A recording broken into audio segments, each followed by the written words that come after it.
This is Winnipeg Sports Talk Daily with Andrew Hustler Paterson and Michael Remis.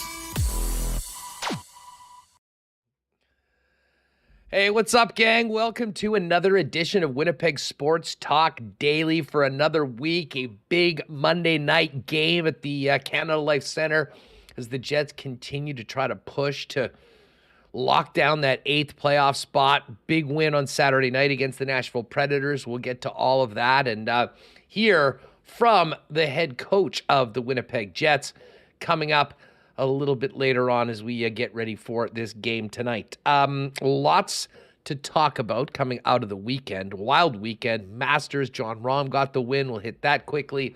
The Jets' performance on Saturday night. Connor Hellebuck with the shutout against the Nashville Predators.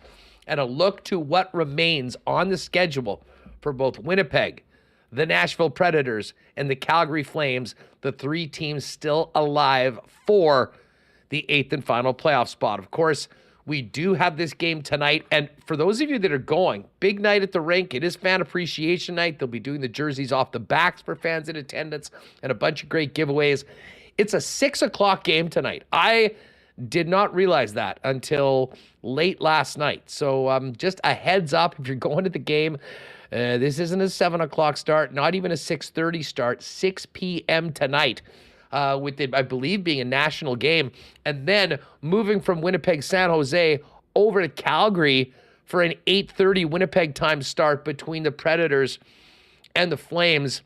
And a game that if Winnipeg beats San Jose will become an elimination game for whoever does not get the 2 points tonight. So we certainly do have a lot to get to today. Dave Poulin's going to join us. We'll get Dave's thoughts on the Jets win on the weekend, as well as some of the storylines around the National Hockey League.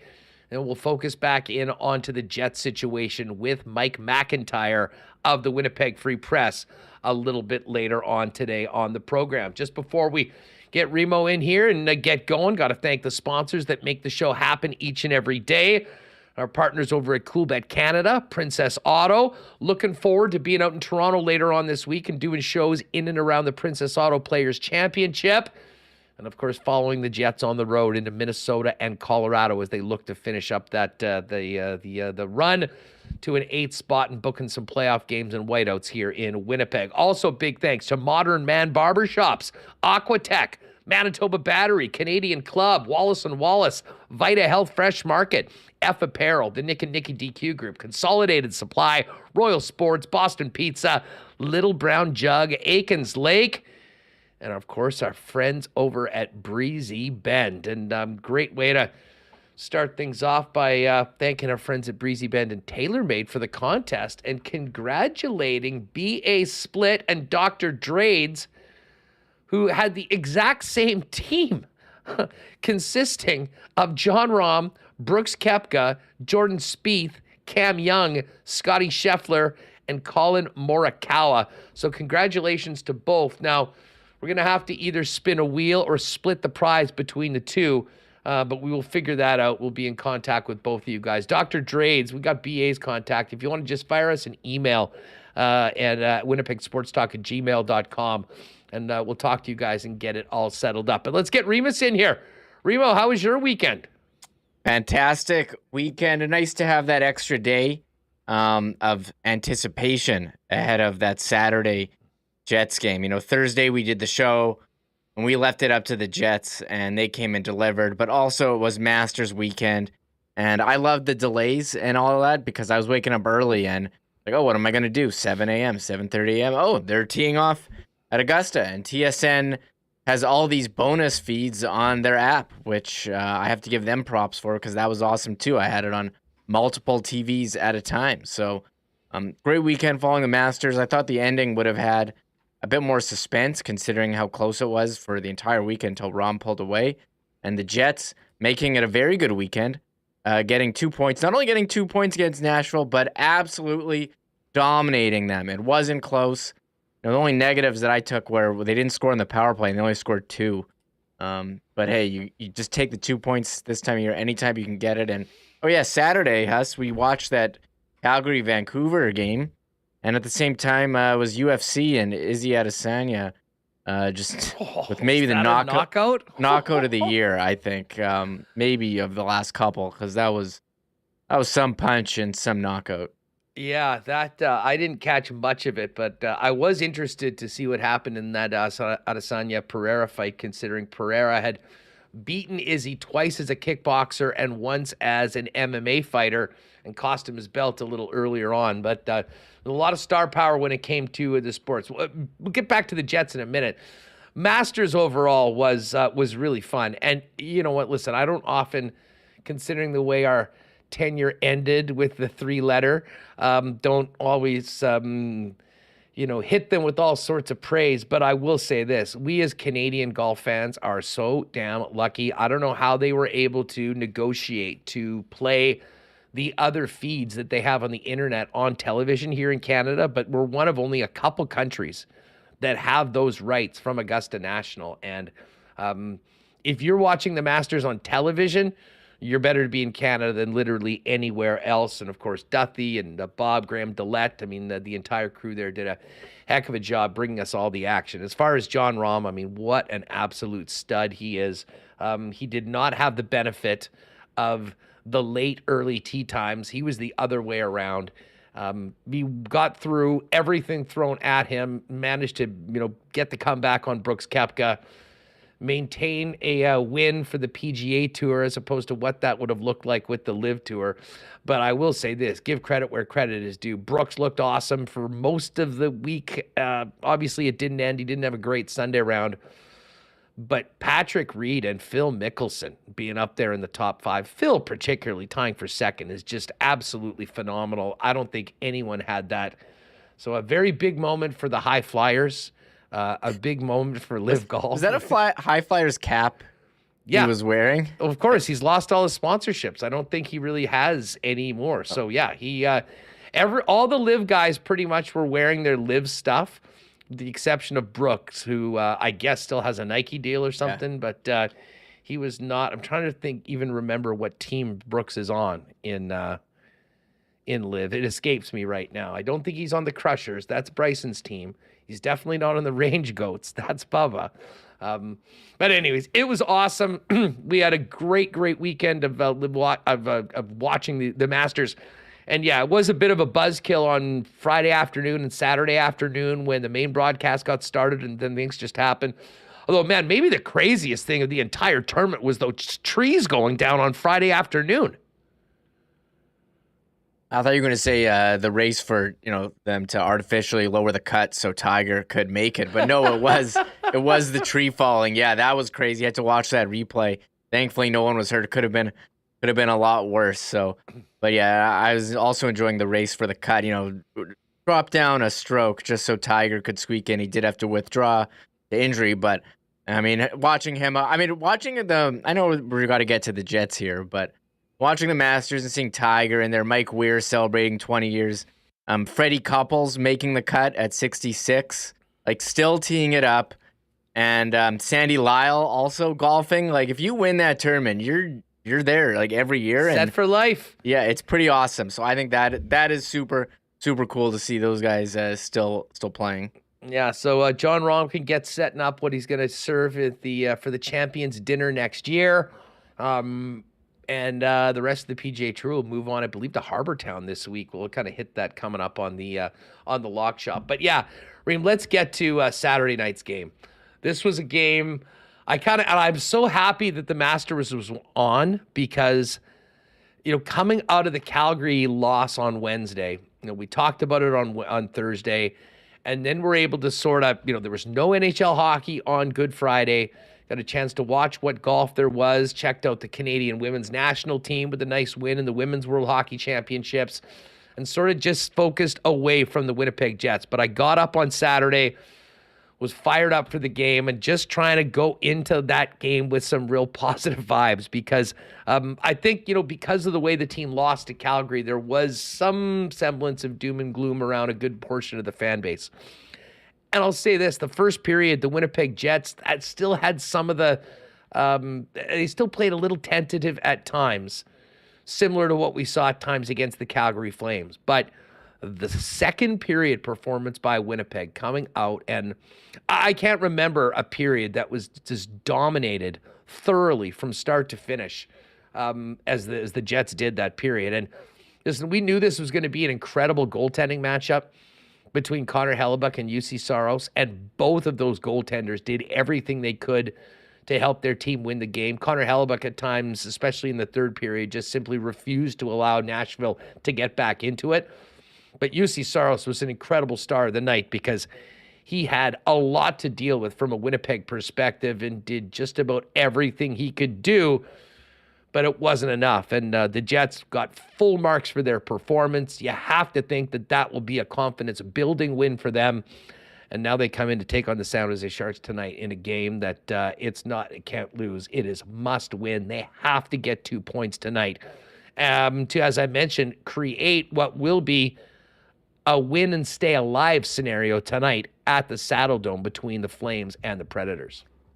Yeah, the Jets are basically every game is a playoff game. They got to win all of them. They have to get 3 points to guarantee themselves. That's without any outside help. Now, I know if the other teams all lose and the Jets win, then you can get 2. But just play your own ball. They need to get 3 points, and we'll be keeping an eye on that Nashville-Calgary game tonight. And I mean, they came out and they looked like a determined team, a desperate team. We said they didn't look like that against Calgary, but they certainly did. Chance after chance.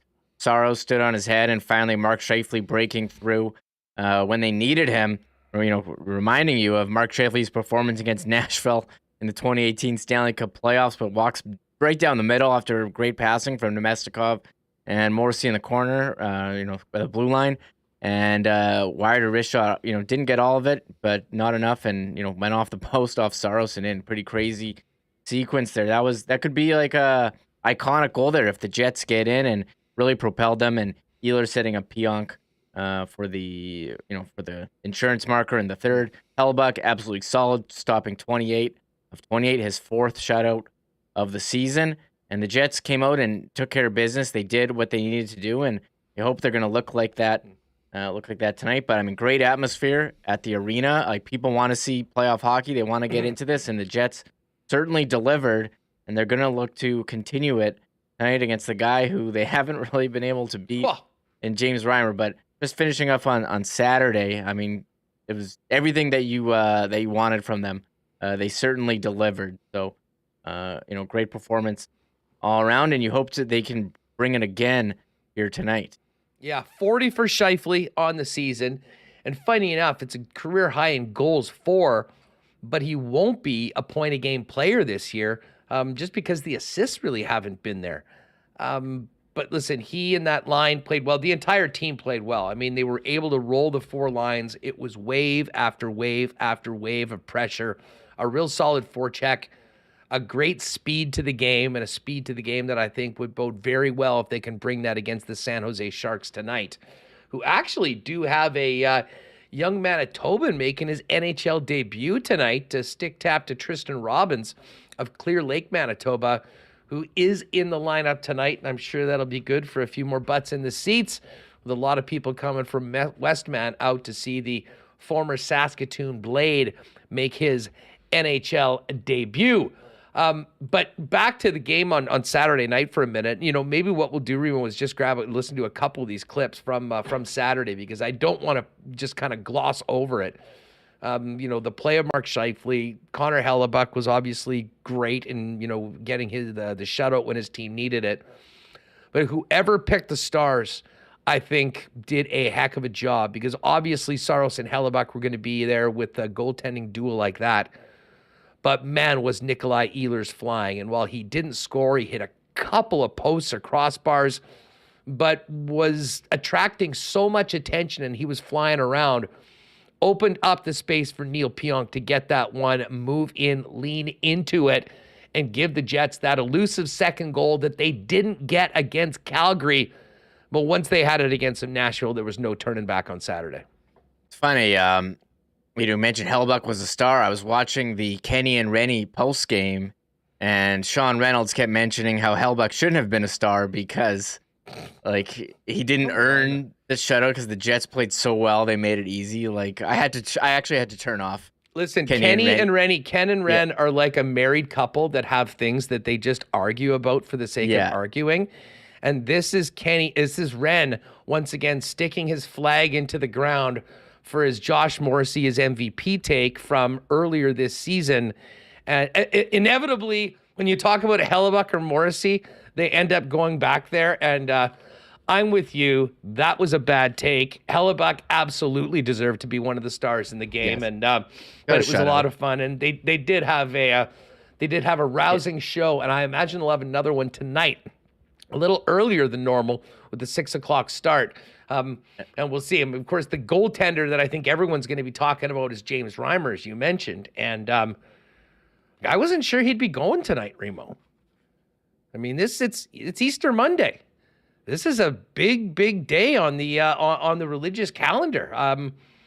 But I guess he's going to go out and take the ice. Of course, this is a little bit of a slag at or a joke at, the reasons why he gave for not wanting to participate in the warm-up jersey for the Pride game when the Sharks did it. But listen, it's Easter Monday, and the team that's going to be rising, hopefully, is going to be the Winnipeg Jets tonight, up to 93 points and 1 point away from clinching a playoff spot in the Western Conference, and with that 8th spot, and then likely to play the Vegas Golden Knights, but there's still lots to be determined. We'll kind of get to more of the playoff scenarios when Mike joins us a little later on.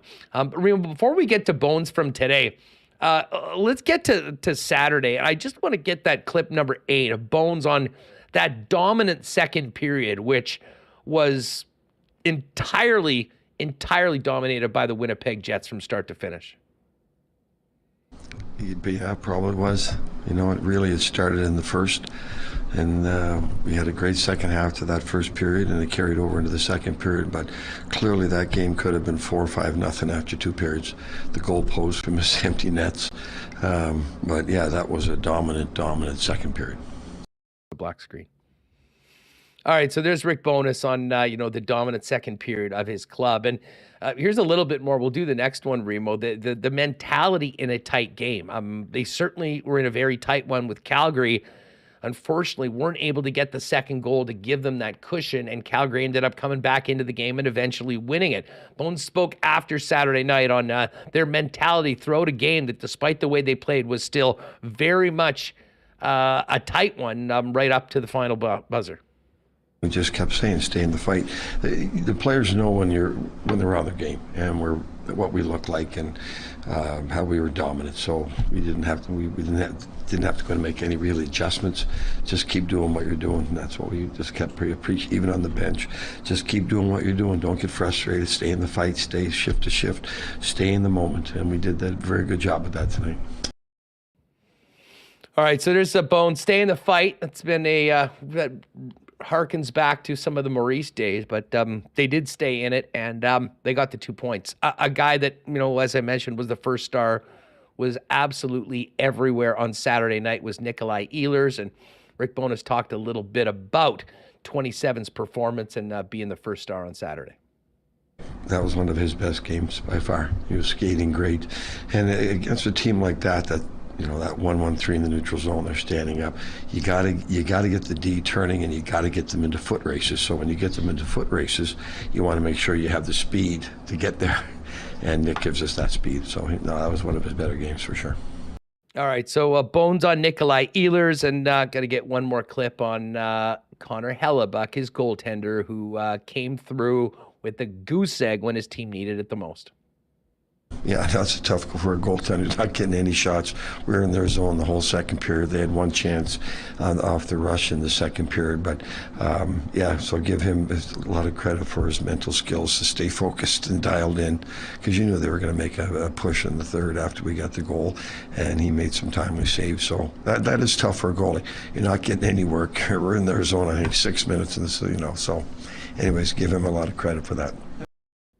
All right, so there's Rick Bowness on the game on Saturday. We'll get to Bones coming up today in just a minute. But before we do that, I have to give a big thanks to the folks over at Modern Man Barbershops for jumping on board with Winnipeg Sports Talk. Modern Man now has 8 locations in Winnipeg, including 2 new locations, either Pembina Highway, right by Bishop, close to the university, or Plessy Road out on the east side of town. Modern Man Barbershops offer a variety of grooming services, including haircuts, beard shaping, shaves, color services, and more. Give them a follow on Insta at Modern Man Barbershops, and you can book your look online at modernmanbarber.com. And of course, with 8 locations in Winnipeg, they keep growing. If you are a barber looking for work, they're currently seeking some more employees. Send your resume to info@aurahairgroup.com. How does jumping in the pool all summer in your backyard sound? Pretty damn good, I think you'd imagine. Why don't you make 2023 the year you take the plunge? Visit aqua-tech.ca to design your own custom pool. Their team can provide on-the-spot pricing from designers as well as financing options that suit you.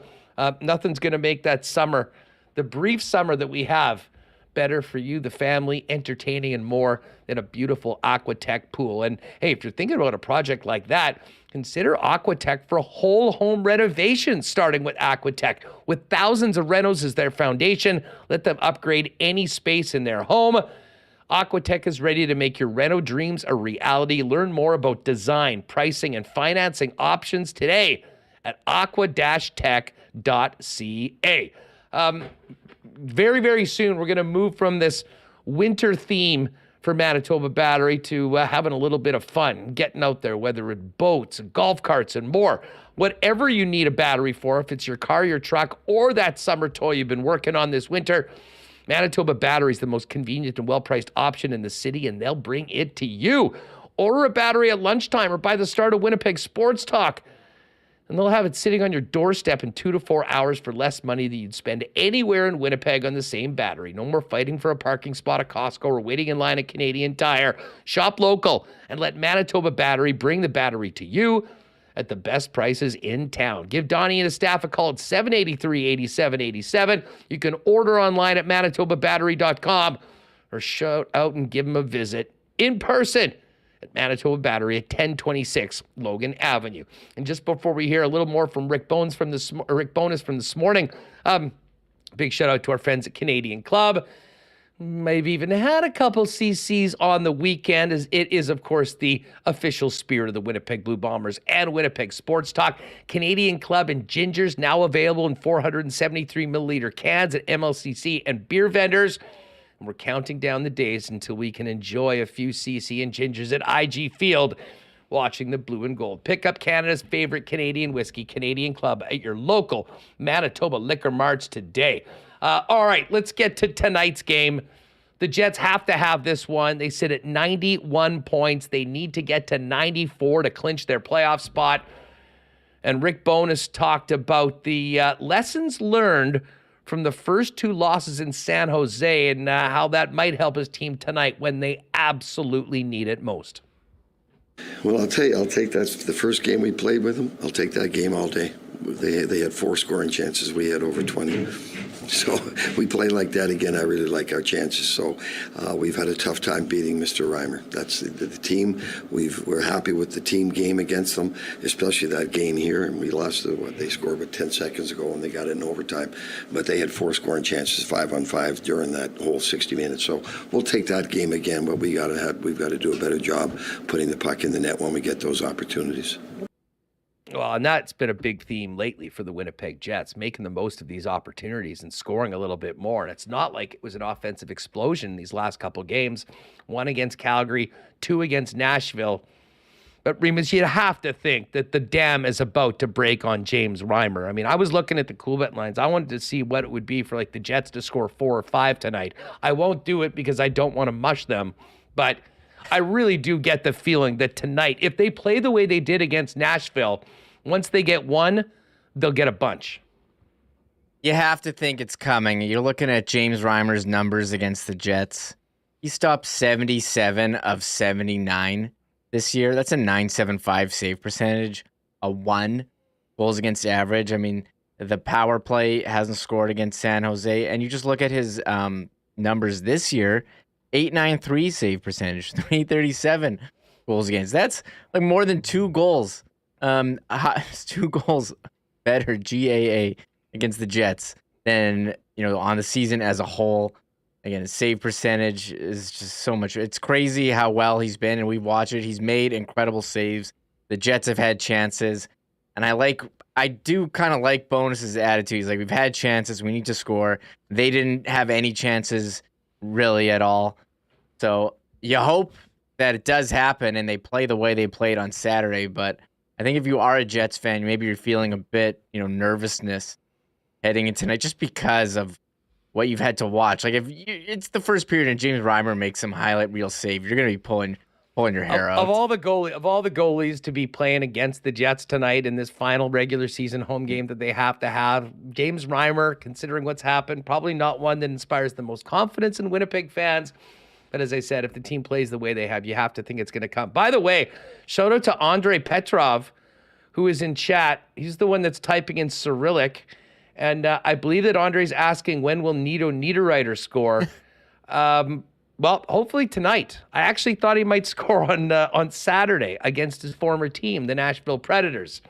But we'll take a few tonight, and hopefully we'll have some opportunities to see Nito Niederreiter score in the postseason if the Jets can get 3 points this week and lock down that final spot. Let's hear a little bit more from Bones. He talked about what he's looking for from his team to continue on from a very dominant performance Saturday against Nashville.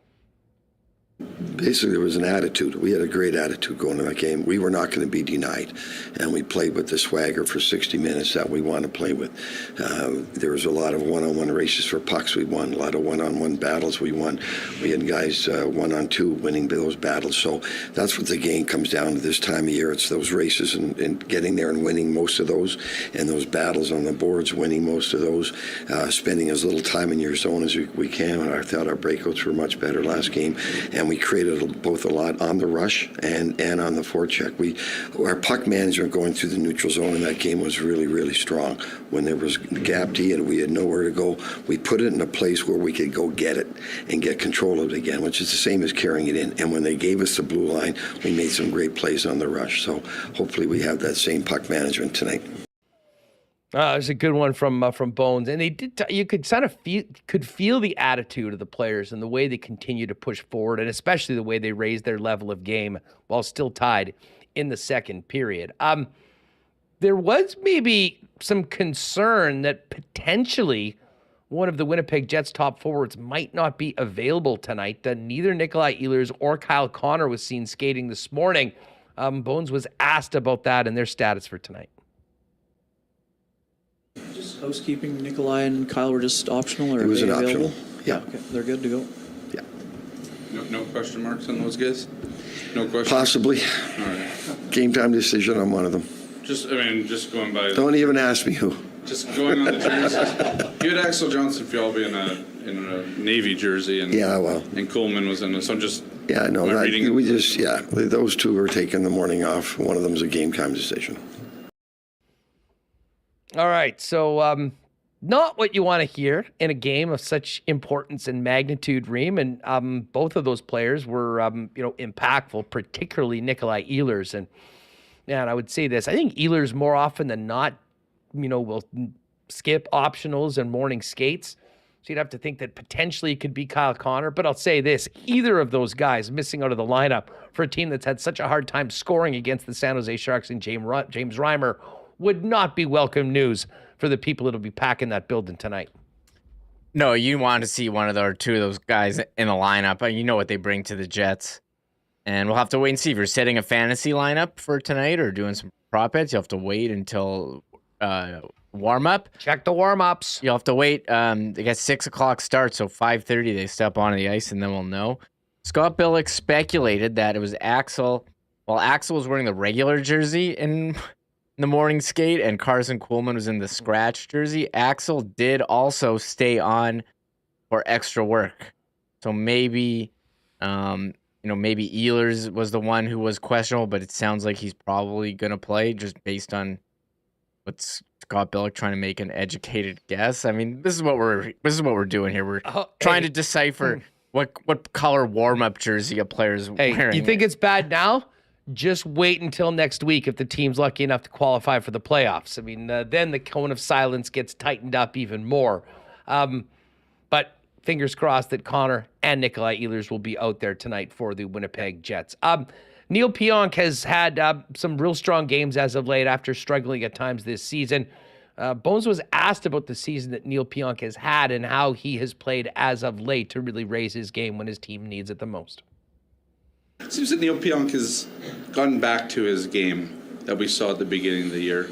You're probably not going to tell me, but if he was dealing... You're going to ask anyways. I am going to ask anyways, yeah. I mean, was he dealing with something through the year? Like, it seemed like there was a time, I don't know if that's a confidence dip or he was just playing through something, but what can you say about how his season's gone? I think, there was a time that he was a little banged up, and there was a time he wasn't playing well.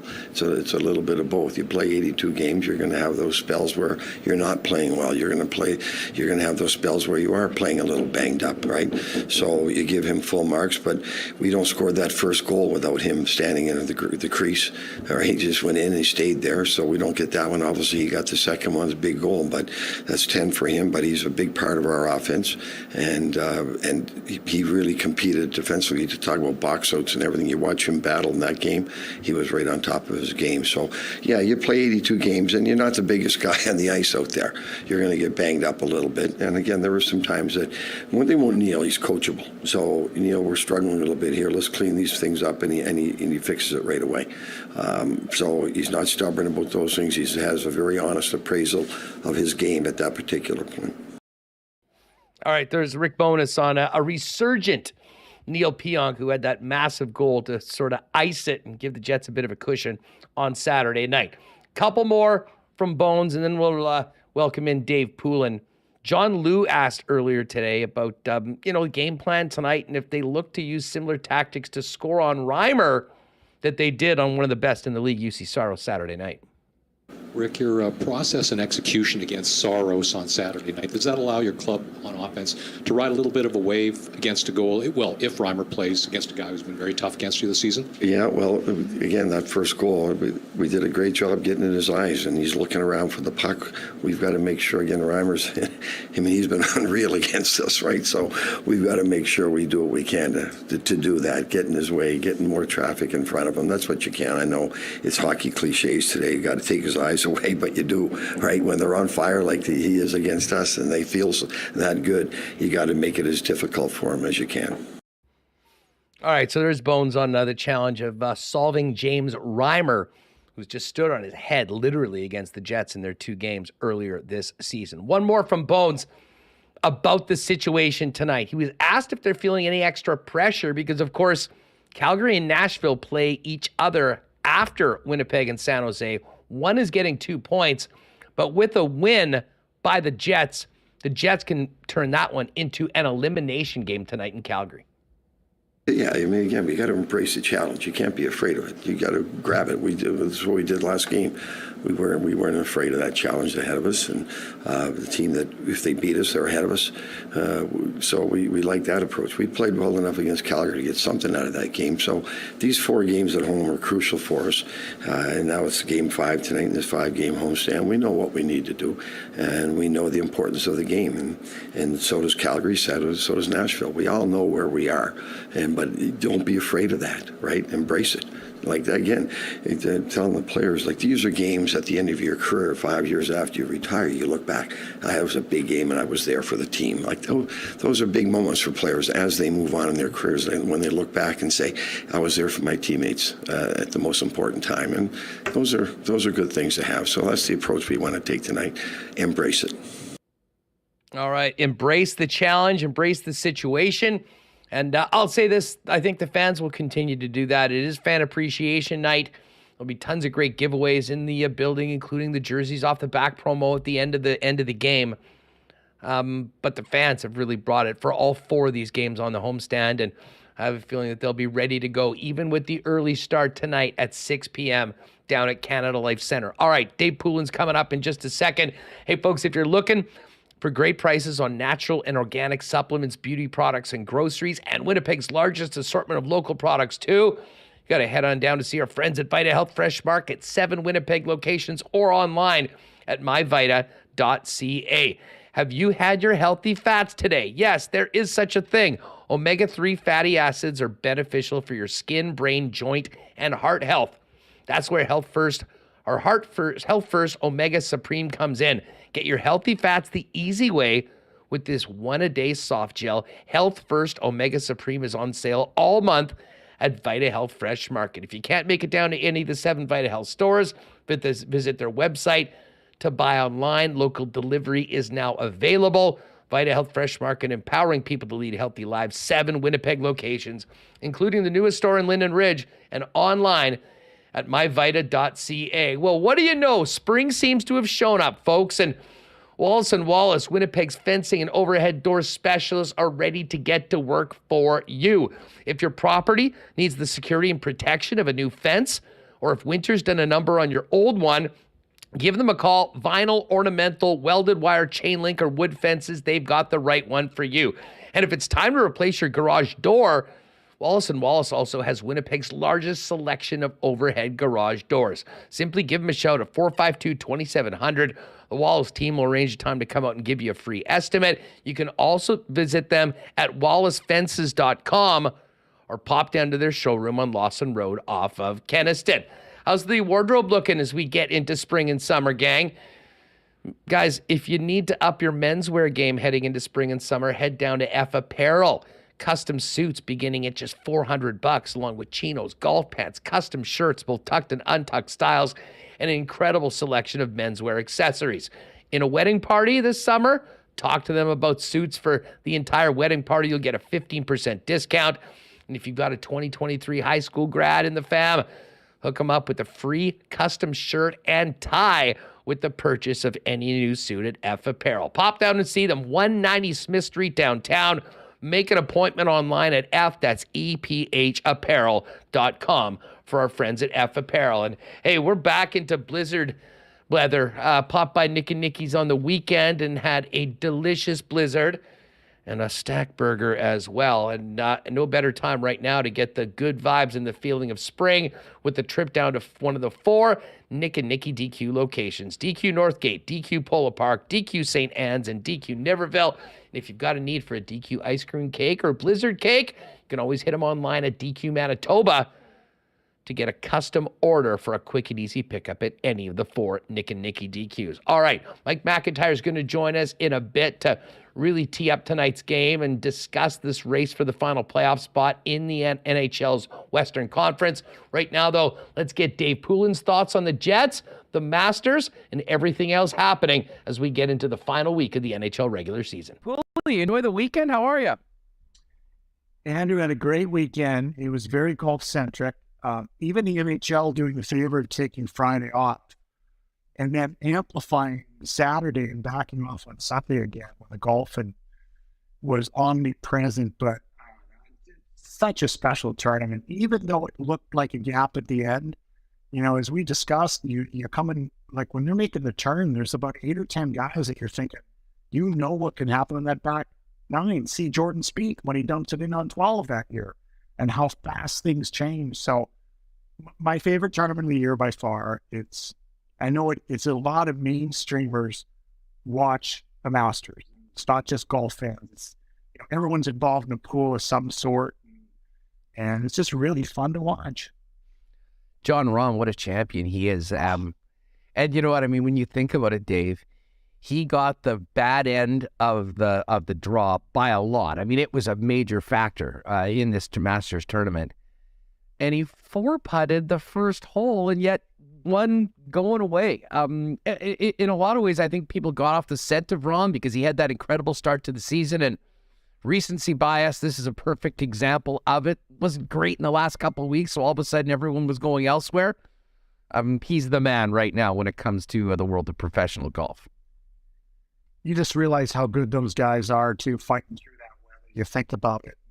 And, you know, I'm an avid into the golfer, but 3 drops of rain, I'm packing it in. Like, that rain gets sideways, the temperature drops by 30 degrees.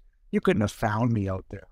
And even the young kid, Sam Bennett, the second or third or whatever he is, because we know a bunch of Sam Bennett's, but he hung in pretty well for a young kid.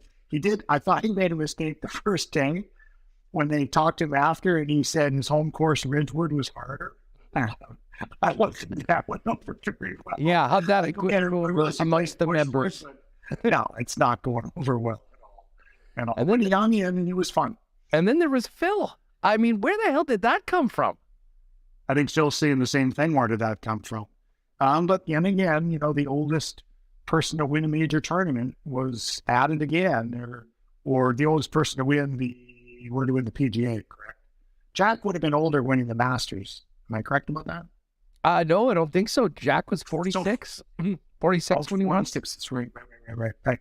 And Phil was, so Phil was the oldest major winner. Didn't see much of him on the two. No, not at all. Quick funny story about Jack the year he won in 86. We were in the first round of the playoffs, and I always have mixed feelings about that tournament because, you know, I love Jack and it was such a big win. But that Sunday, we were in New York, I think, to play game 4 in 4 out of 5, and we were down 2-1. So the coach, Mike Keenan, decided to have player one-on-one meetings through the entire course of the day. And you know, I was a captain, so mine came later, prime time on Masters. And it's like, here we go. And then he sits you on a sofa like 3 feet below him. So he and AJ McGuire are way up here, and you're way down there looking up at him to show his superiority, of course. And all I could think about was Jack's winning the Masters. Like, that sounds like a Mike Keenan story if there ever was one. Hey, just before we get into the game on Saturday night, you mentioned the schedule. Dark in the NHL on Friday, and I believe just the Philly-Boston game yesterday. Was that 2 games yesterday, right? Colorado played last night. Oh, of course. Was that by design, or is that just sort of how it worked out this year? Because, I mean, in the past, there had always been games on Good Friday.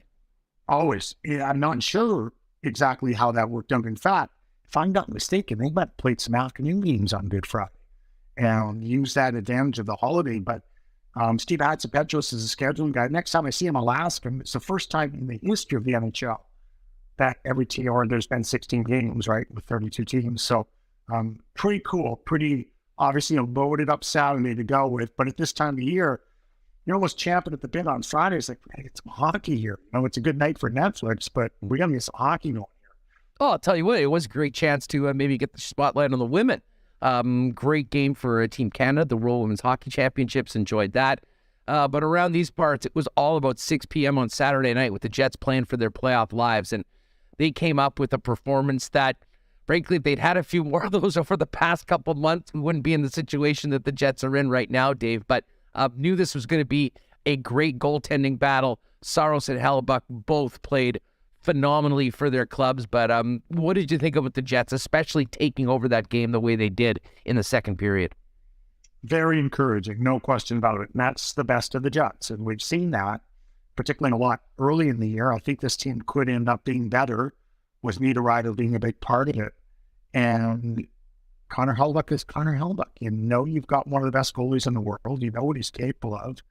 He also, I played with some good goalies, but I loved when our goalie looked down at the other end and said, I'm beating that guy. Like, that's cool to me. Girls do the best.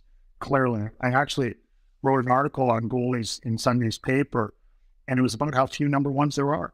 You know, and even playoff bound teams, I believe in my top 10 teams in the league, there were only 3 of those top 10 teams who drafted and developed their goaltender, like Hellbuck and Sarr. Of course, those 2 teams weren't playoff-bound teams as of Saturday night, locked in. And so when you see 2 guys like that go to battle, I think it's awesome. But to respond and find a way to win that game, goals were not coming easy. And that Nashville team, you have to give them credit because they stripped it down before the trade deadline, brought some assets back. They're without a lot of big guns, and it simply doesn't matter. They're just playing. So, Dave, the Jets have 3 games left starting tonight against the Sharks. They got to get to 94 points.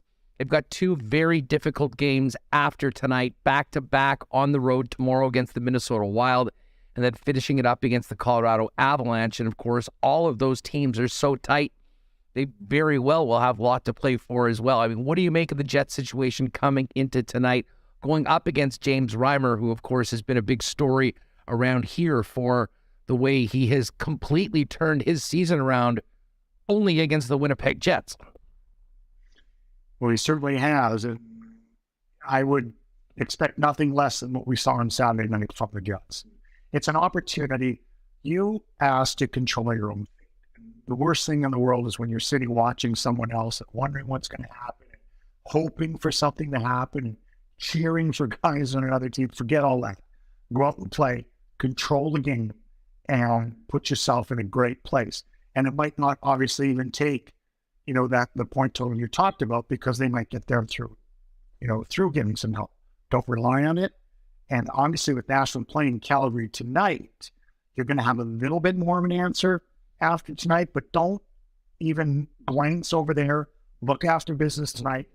And you still owe San Jose a little something, but more importantly, you owe yourselves the effort you had on Saturday night. Dave, what did you think about the game on Wednesday, where the Jets lost to the Calgary Flames? Flames coming off that miserable home loss to the Blackhawks, where a lot of people had basically poured dirt on them. How did you see that from a Jets perspective? The way that it went, obviously not in their favor. Well, disappointing. Clearly, you're watching it, and you had your opportunities. You had a chance to do what you had to do, and you didn't take advantage of it. You can't. You're playing, no matter where you are in the standings, no matter if you're in the playoffs, or in the playoffs, whatever, you're playing desperate teams right now for a bunch of different reasons. And they knew that coming in. So San Jose's playing a desperate team tonight in Winnipeg.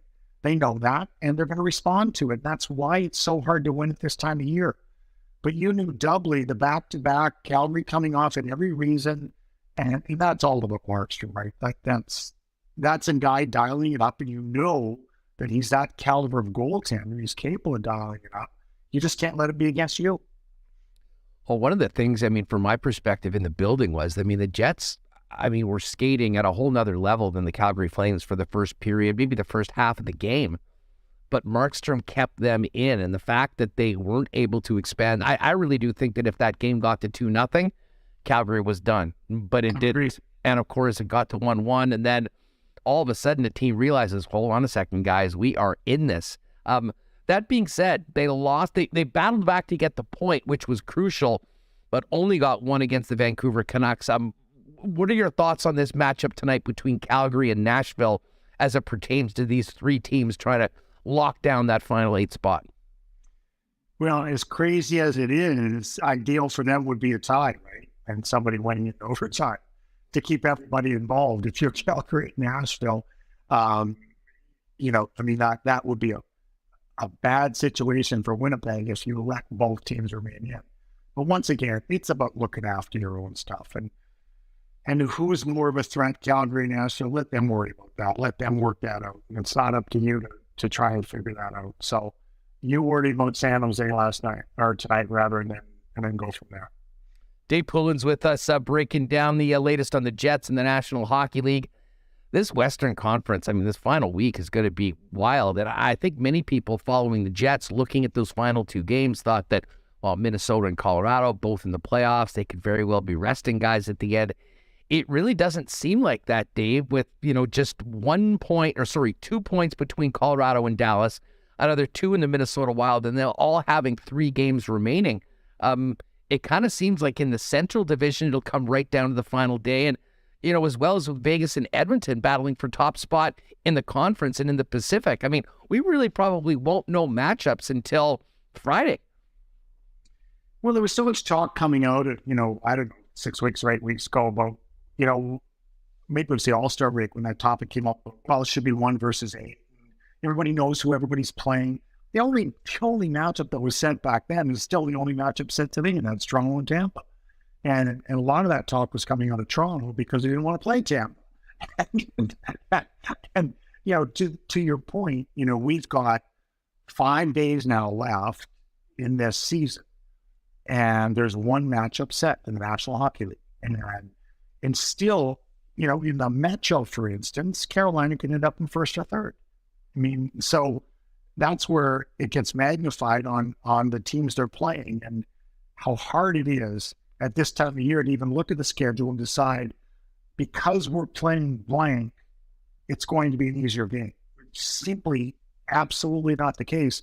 And the NHL loves it because with 2 or 3 games to go, there's a lot to be decided. Well, I want to ask you about the Bruins, who are sort of in a class of their own. But before we do that, let's talk about the race for the wild card in the East right now. Florida and the Islanders, 90 points with 2 games remaining. Pittsburgh, 1 game back. Pittsburgh seemingly has easier games, but they don't have the advantage of controlling their own destiny right now. I mean, what do you make of that 3-horse race for 2 spots? Once again, when you talk about easier games, so what does that mean right now? You're playing a team that's loosey-goosey and wants to ruin your party, or, that all factors in. I thought, and I've gone back on this a long way now, I thought that one of Pittsburgh or the Islanders was coming out, and one of Florida or blank, blank, blank, and at the time, maybe Ottawa, maybe Detroit, maybe Buffalo, were going to impose their way in. Florida, I can't even speak to what Matthew Tkachuk has done down there. So I'm working one game and keeping an eye on other games, for instance, Thursday night, whatever, in Montreal. And you look down and Florida's tying in their go-ahead goal assisted by Matthew Tkachuk. Their go-ahead goal scored by Matthew Tkachuk every night. And he's basically put them on his shoulders and said, you're coming with me. I'm not giving you a choice. And what he's done through this last, arguably, month, maybe since his dad called his team out, I'm not sure if my dad called my team out, by the way. Made it uncomfortable around the coffee machine a little bit for Matthew, but not that Matthew cares about that. But, it's going to be, it looks like Pittsburgh has a little bit of an easier road to go, but you've got Sorokin if you're the Islanders, and if you're Florida, you've got all the momentum. Well, Florida's got the Leafs tonight, and I mean, this should be, listen, if I wasn't going to be at this game between the Jets and Sharks, I'd probably be trying to tune into that one because I'm fascinated with this Florida team. I mean, the ups and downs that they've had, some big wins, some really bad losses, and yet here they are able to control their own destiny. But what do we expect from the Leafs? Wait a second, what about their goalie? Lyon? Alex Lyon. Here's, a 30-year-old journeyman goalie. We're having flashbacks in a hamburger here. Ottawa was Andrew Hammond, but it's even more remarkable to think, if you were telling me, okay, this is on the shoulder of Spencer Knight, who was the upstart, or it's on the shoulders of Sergei Bobrovsky, who's got 2 Vezinas in his resume, I'd say, okay. If you're telling me it's on the shoulders of Alex Lyon, I'd say, yeah, it's probably not going to work out really well for them, and yet it is. And just another great story for them in terms of, it'd be interesting to see how it plays out with Alex Lyon because he's doing it every night. Well, what do you expect from the Leafs right now? They know who they're playing. They've got their tickets on sale. It'll be game 1 downtown Toronto in a week or so. Yeah, it's a little strange right now, Andrew, with the whole goalie situation so they used a piece of the CBA to use an amateur tryout offer to play their backup goalie, a college kid, on Saturday night. And even through the course of the day, when they asked the coach, there was only one goalie dressed at the morning skate. Well, we still think Matt Murray might be able to back up. We're waiting official word. Has he skated yet? No, he hasn't. So it was like, okay, Murray's not playing. And then this was all about clearing the cap space for Matthew now as a young kid from the University of Minnesota. But to me, that was a roll of the dice on Saturday night. It was a roll of the dice in that Samsonov looked like he tweaked something partway through the second period. Now, all I could think about was, is he staying in because he doesn't want to put the other kid in the position of having to go in? Because it wasn't an NHL goalie. And he was a 24-year-old college goalie. And so that was the danger there, not the fact that, that they've done it, but the fact that if Samsonov made a personal decision to stay in because he didn't want the team to play in front of a kid like that. So they won the roll of the dice, I guess. I guess Samsonov's healthy, but if I had only one goalie right now, which is all I have, healthy, going into the playoffs, man, oh man, there's a risk factor to that would make me nervous. They're gonna plug Nyes in. I don't know if it'll be tonight against Florida, but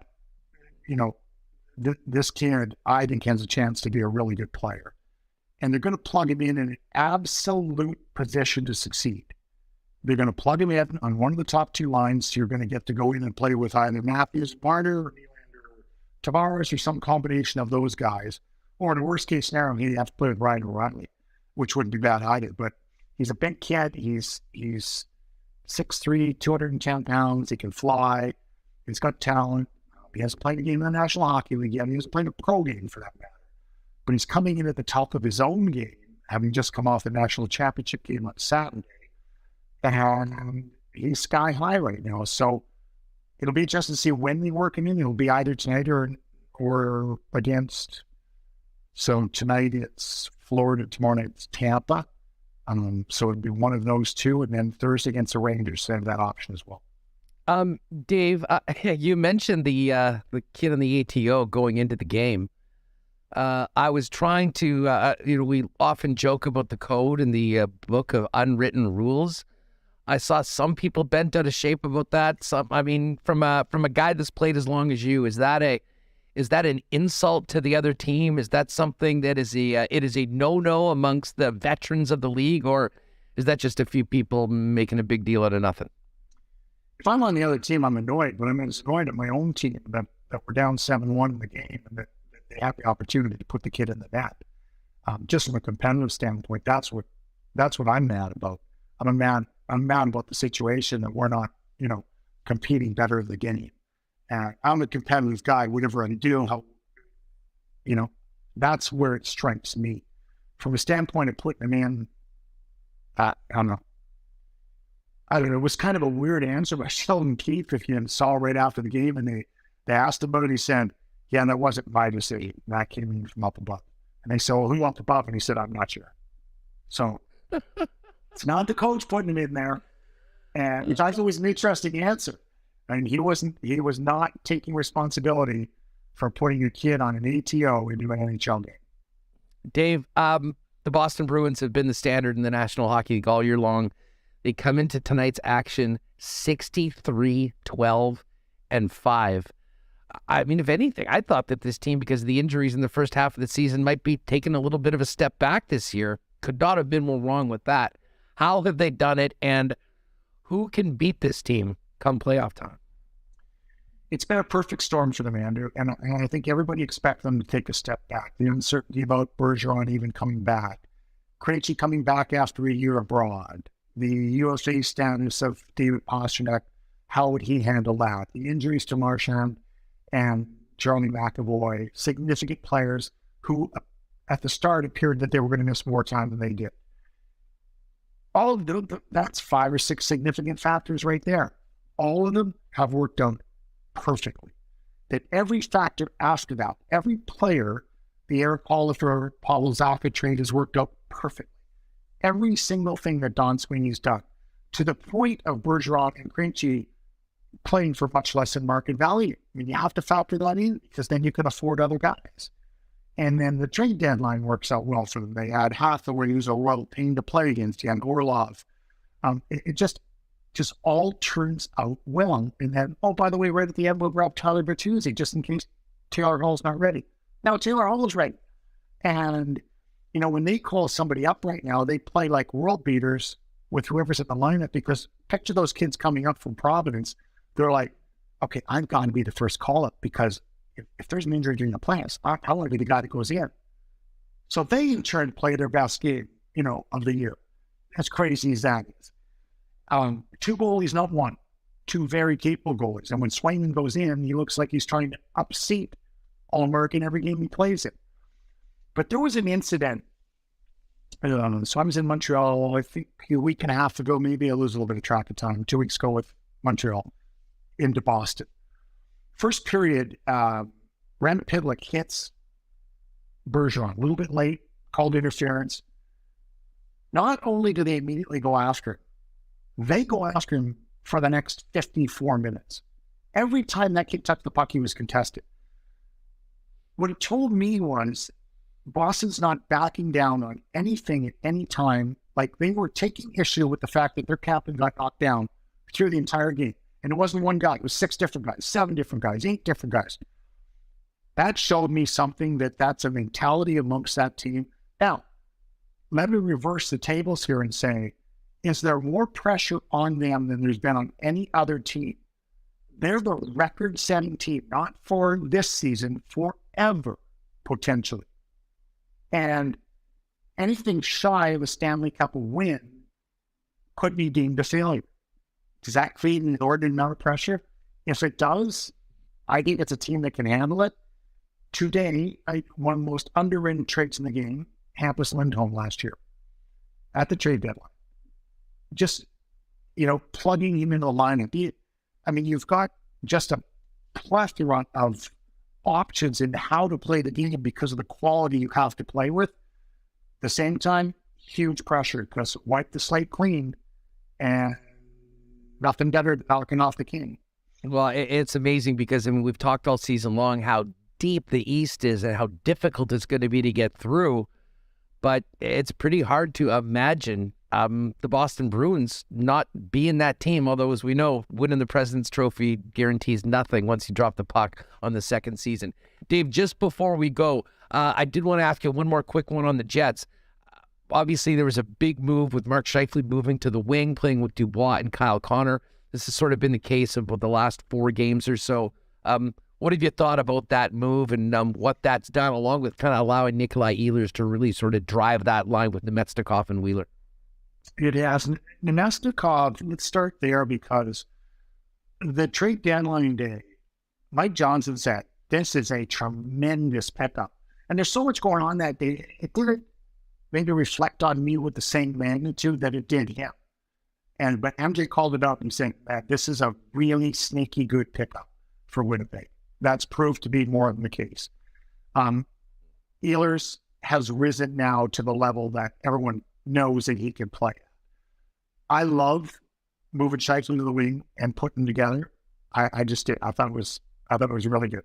If those were 2 of the guys, all 3 of them, maybe Connor to a little bit less degree, that you're really disappointed in their production, put them together.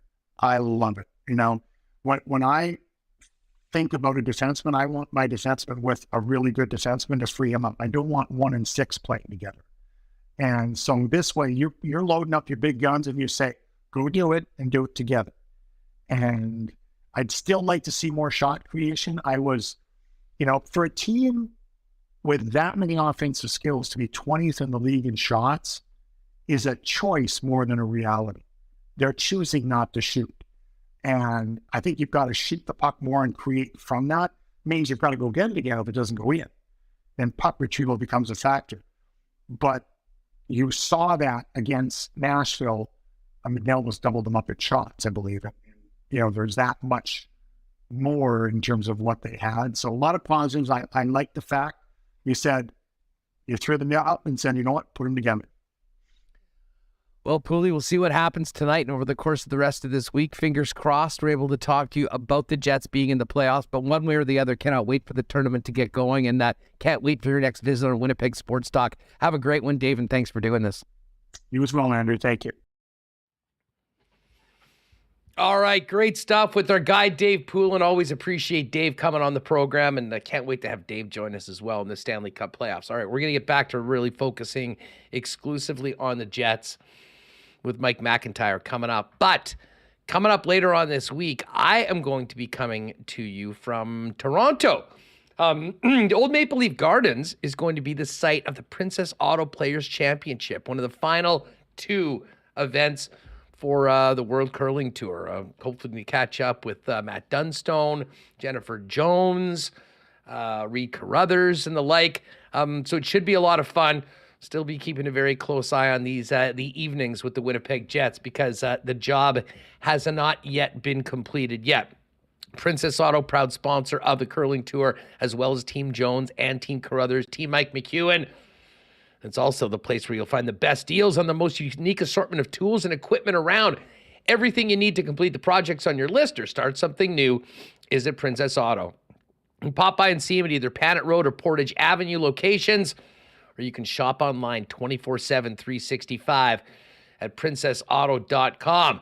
The gang at Consolidated Supply is ready for spring.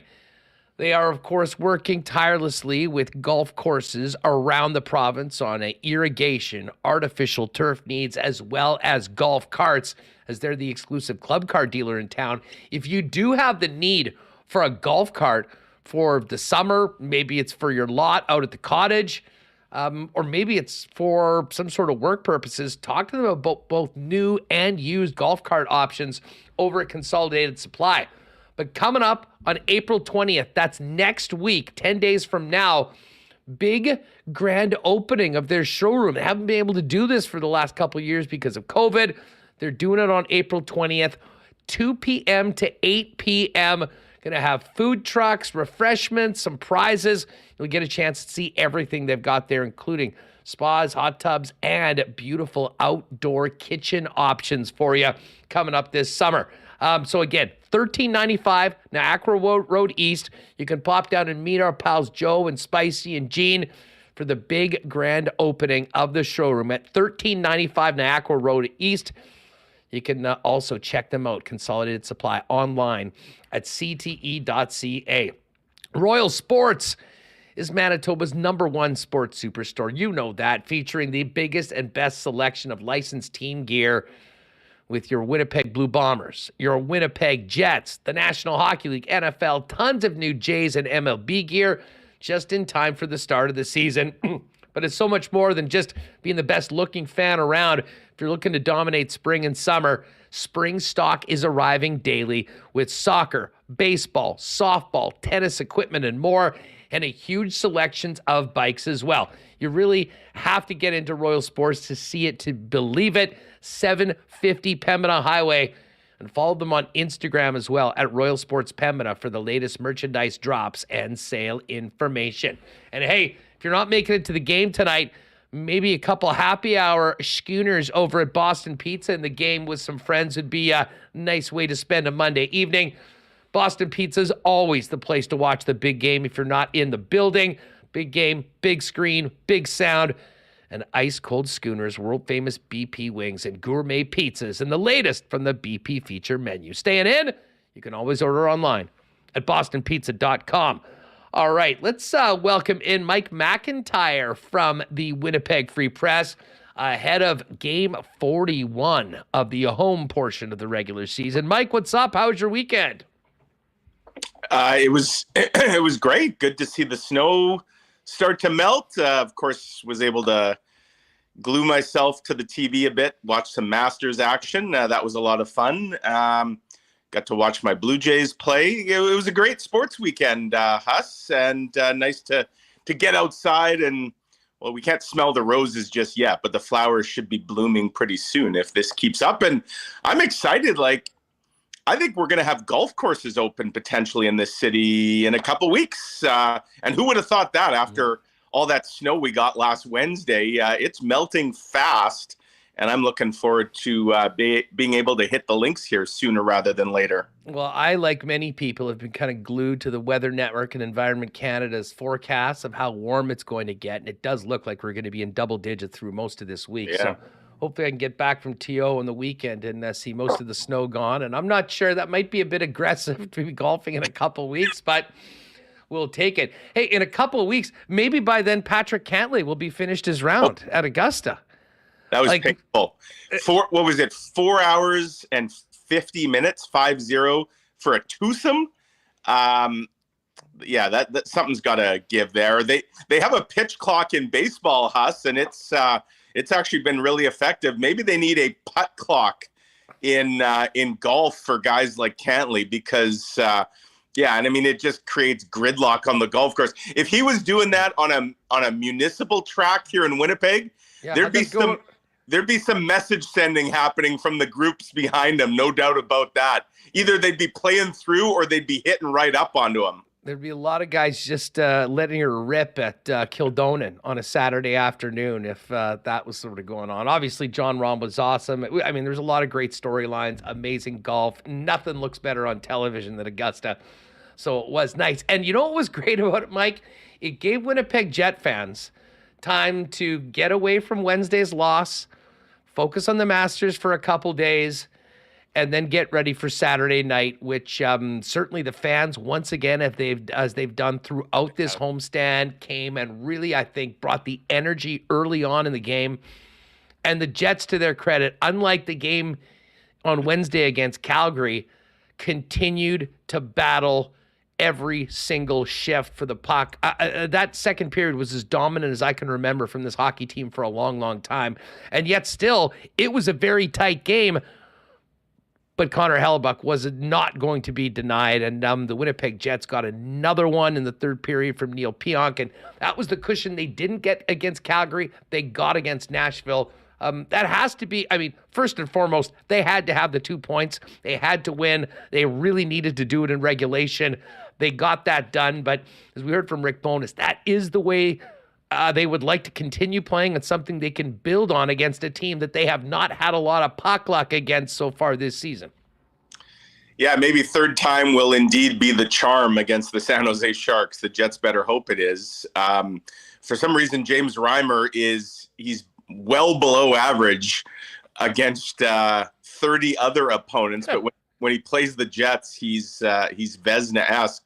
We'll see if he can keep that up tonight. But I would agree, Huss. I mean, if the Jets bring the game that they brought against the Predators, their luck is bound to change. And let's face it, that was a 2-0 game that wasn't nearly that close.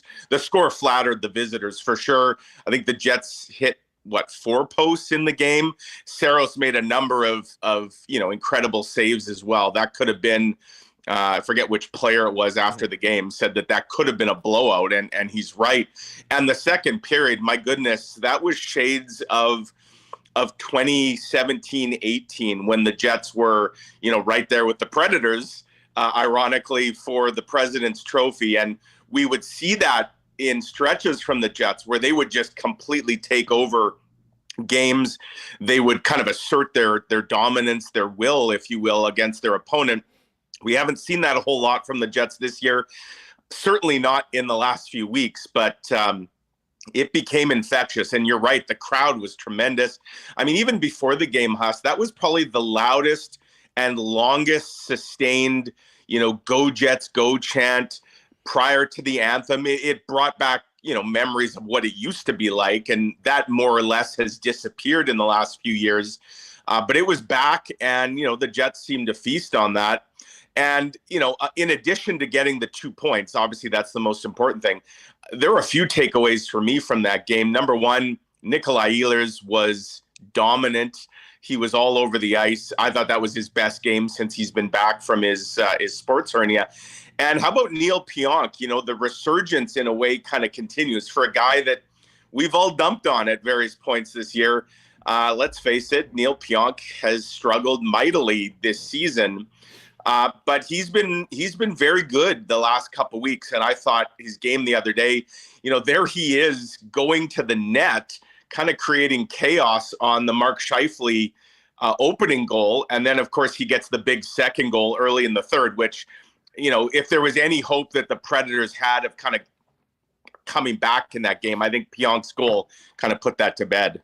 Well, it certainly did, and that's what the Jets were looking for against Calgary, in the first half of that game. And, it's so funny how games can flip like that, Mike. But, I mean, I think back to the 3-on-1 that the Winnipeg Jets had that I don't even recall if it ended up getting a shot on goal. No. All of a sudden, it came back the other way.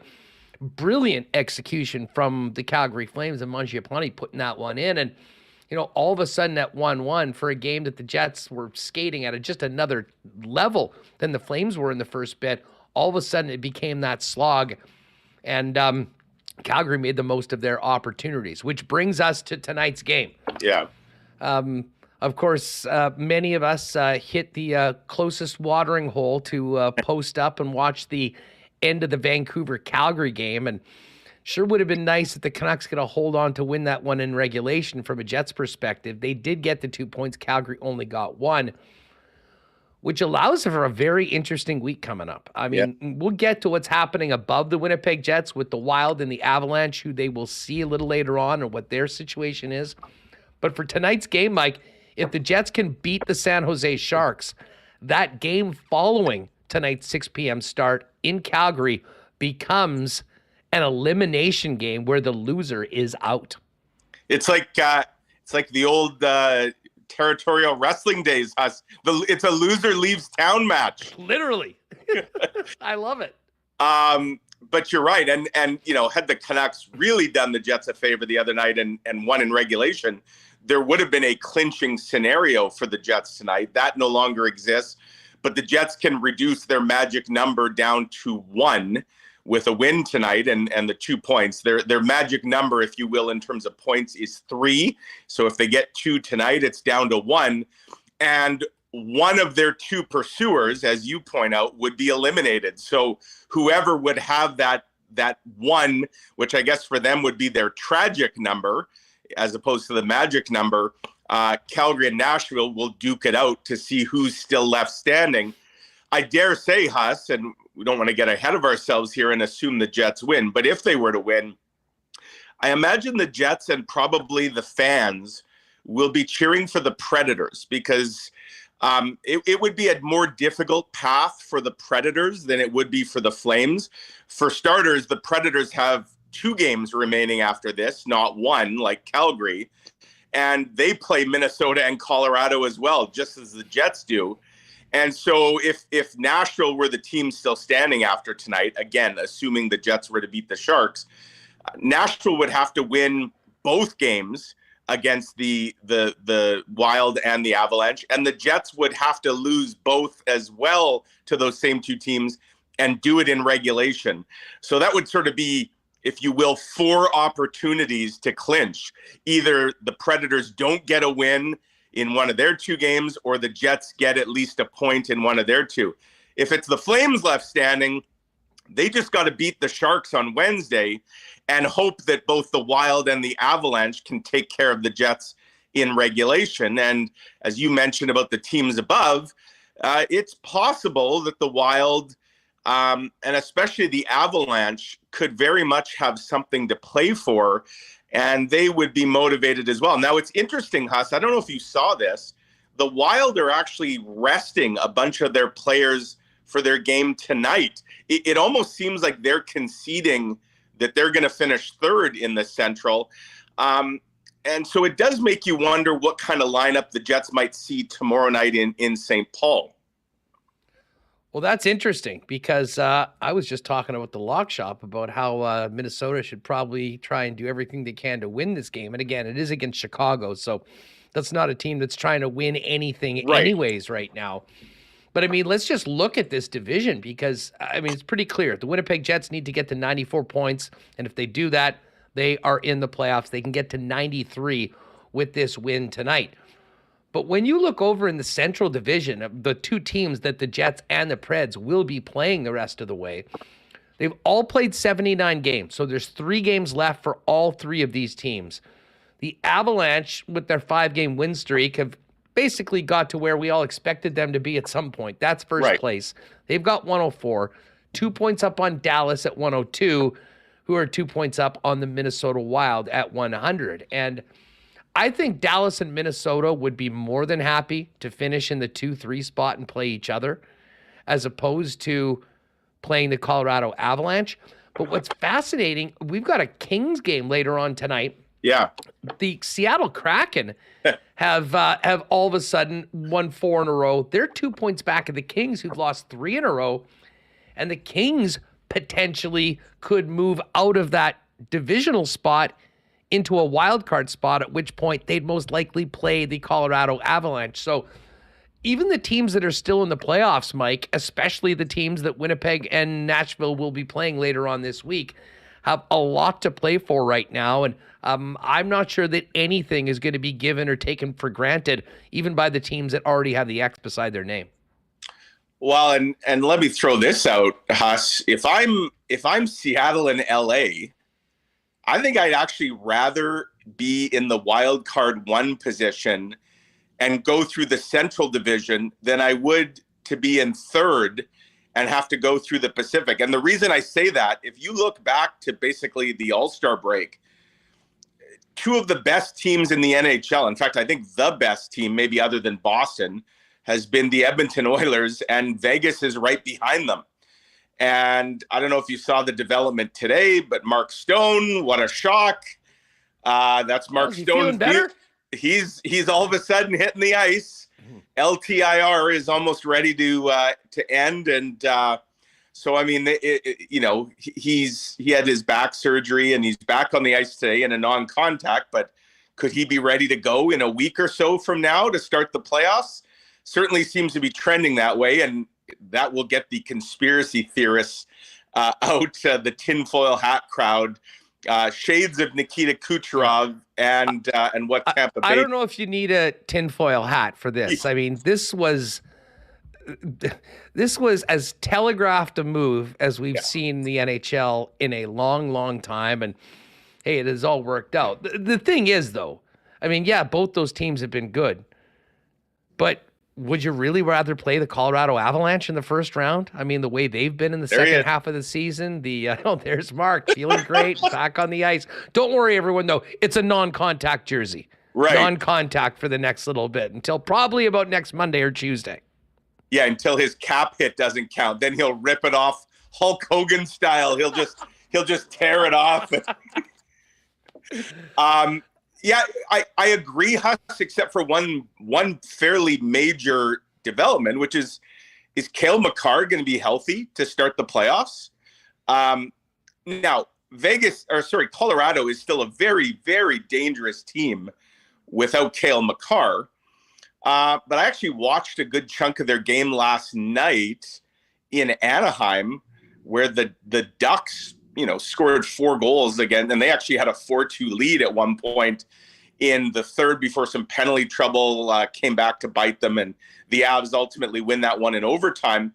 But I don't know. It may be damned if you do, damned if you don't. But what do you think you have the better chance of getting through Colorado without Makar, and then one of Dallas or Minnesota, versus having to run through the gauntlet that might be Vegas and or Edmonton in some order, because the Oilers actually could still overtake the Golden Knights for top spot. And I dare say that's not out of the realm of possibility. Vegas, their 2 games left this week are both against Seattle, and the Oilers, they have to play the Avalanche tomorrow, but then they get the Sharks to close out the year, and Edmonton owns the tiebreak. So if Edmonton were to go 2-0 and Vegas goes 1-1, well, it's the Oilers, not the Golden Knights. And this is, of course, of interest if you're a Jets fan, because if the Jets were to get in the playoffs, they're playing the number 1 seed in the West. And as we sit here today, there's still 4 teams that could possibly be: Vegas, Edmonton, Colorado, and Dallas with a very remote chance.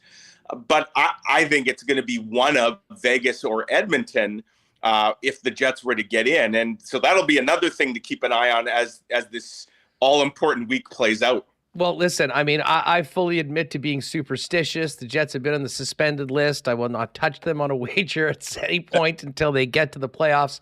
But allow me to ask this question for a minute. And again, they've got a lot of work to do. But is there an advantageous matchup for the Jets between Edmonton and Vegas? The one thing I will tell you is the Jets will have a big advantage in net over either of those 2 teams. They will.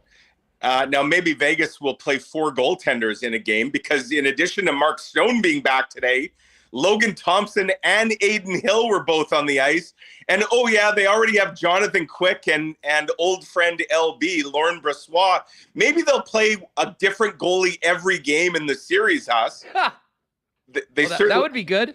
It probably means that they're not winning very much, and the wild card 2 team would be in a pretty good spot if we see that scenario happen. For sure.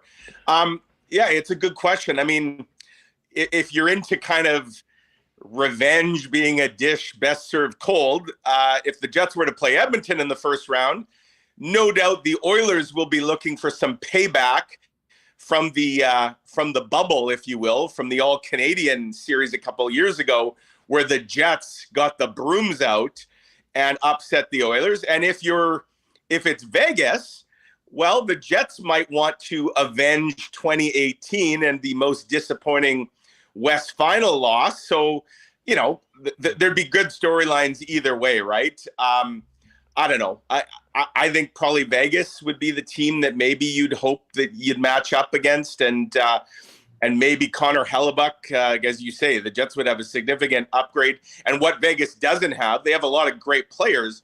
They don't have arguably the 2 best players in the world, certainly number 1 in Connor McDavid, and then Leon Draisaitl. And I think the Oilers are a lot deeper than they've ever been, you know, whether it's Evander Kane, Ryan Nugent-Hopkins, who's having the quietest 100-plus point season maybe ever.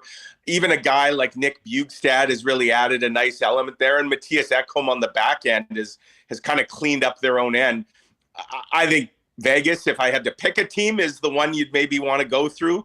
But, you know, regardless, it's not going to be easy.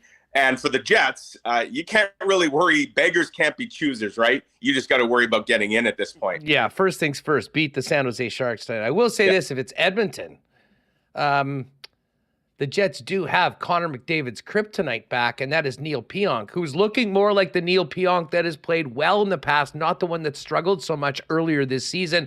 Huge goal on Saturday night to give the Jets that cushion. Rick Bowness talked about Pionk's play as of late in contrast to the struggles that he had earlier this year, Mike. He did, yeah. And, you know, again, Neil Pionk has said when we've asked him at various points this year whether he was battling an injury, that he's healthy, that he was healthy. I don't know about that. I strongly suspect that, you know, he hasn't been 100%. Is he 100% now? I don't know. But he certainly looks like he's moving better. His decision-making has been better, and the Jets have benefited from, you know, an improved Neil Pionk for sure. You know, along with contributions from a number of other sources right now as well. And, you know, I'd put Nikolai Ehlers, again, mentioned him earlier. I thought his game the other day, like he was the best skater on the ice. And every time he was out there, he looked extremely dangerous.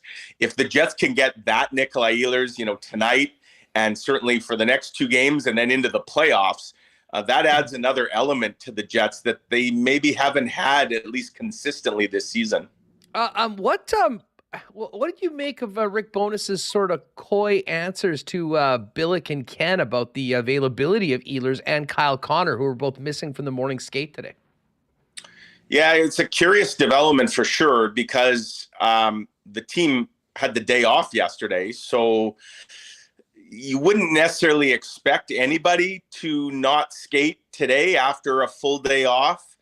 But again, they do have 3 now coming up in 4, and, you know, arguably 3 or potentially 3 extremely important games. We know tonight's and tomorrow's are going to be important for sure. Whether Thursday remains important depends on what happens over these next 2. But so maybe they're just pacing themselves. And again, maybe they are battling something that they don't want to then risk it in a morning skate. But obviously, if the Jets were to be without one, or I don't think both would be an option, but it sounds like there is a question mark. So whether a guy like Axel Janssen-Fjällby, who wasn't in kind of the scratch jerseys today, whether he draws in, we're going to have to wait to see till game time. But certainly some intrigue. You know, the Jets would obviously miss either of those players tonight. They'll really miss those players, though, if it's anything beyond a one-night absence, because the quality of competition certainly picks up for these last two games after the Sharks tonight. Well, no doubt about it. And I mean, as far as tonight goes, let's just have a scenario that Kyle Connor is a game time decision and doesn't go. And again, I don't even know if that's the player, but certainly Ehlers has kind of taken more morning skates off and looked great on Saturday night. If Connor was not able to go, do they move Ehlers up to that line? Or, I mean, my personal opinion, I'd probably keep Ehlers playing with Nemetsnikov and Wheeler.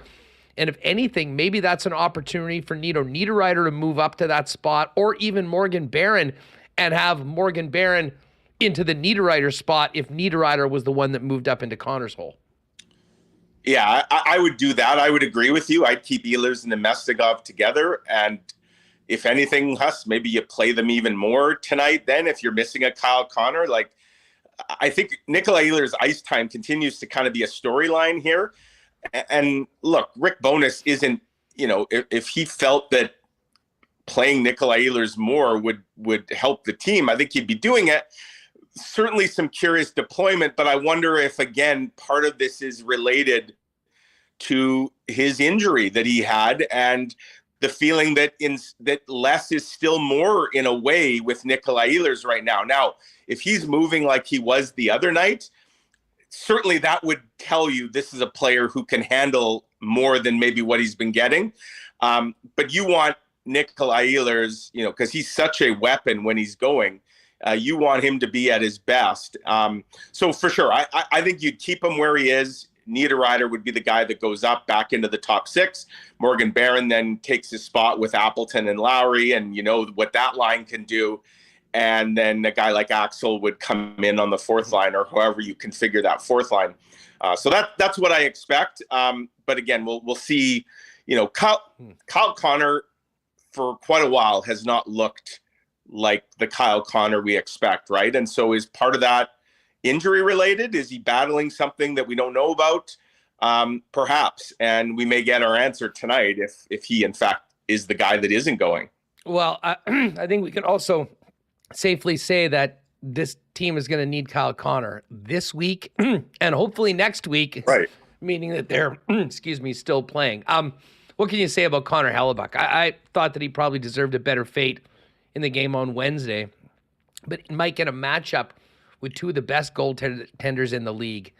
That was the sort of will that you see from the backbone of this hockey club, that he simply was not going to be beaten. And his teammates did a great job, especially in the second, making him the Maytag repairman there, the chairman of the board.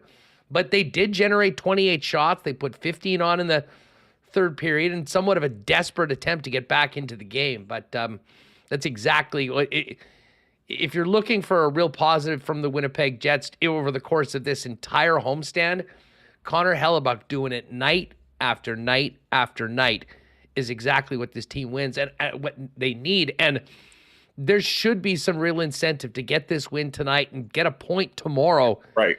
And maybe give the guy a night off before the playoffs start. That would be the goal, the dream scenario for sure, because he's played, I believe tonight will be his 12th straight start, and we expect tomorrow will be his 13th straight start.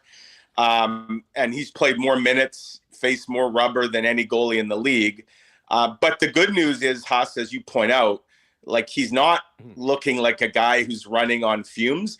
Part of that, the Jets' schedule has been very favorable here. They've had, multiple 2-day breaks. Connor Hellebuyck is managing his workload even when they do skate.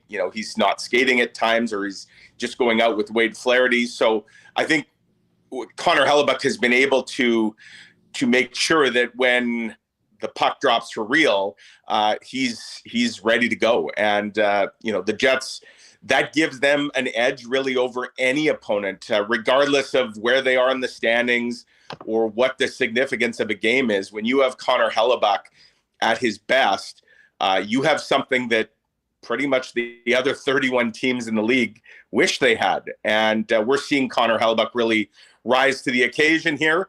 And certainly the Jets are going to need him, at least in 2 more games this week, tonight and then tomorrow. And as you say, if they could get out of Dodge here with 3 points at least, well, that's all they need between tonight and tomorrow. If they get their 3 points, they've taken care of business. Connor Hellebuyck could put his feet up for that finale and get ready for round 1.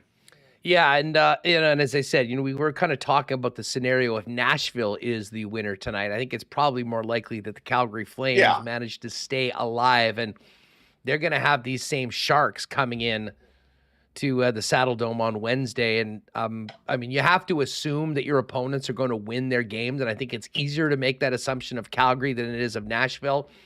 And that's going to put the ball in the Winnipeg Jets court tomorrow to get it done if they can win tonight.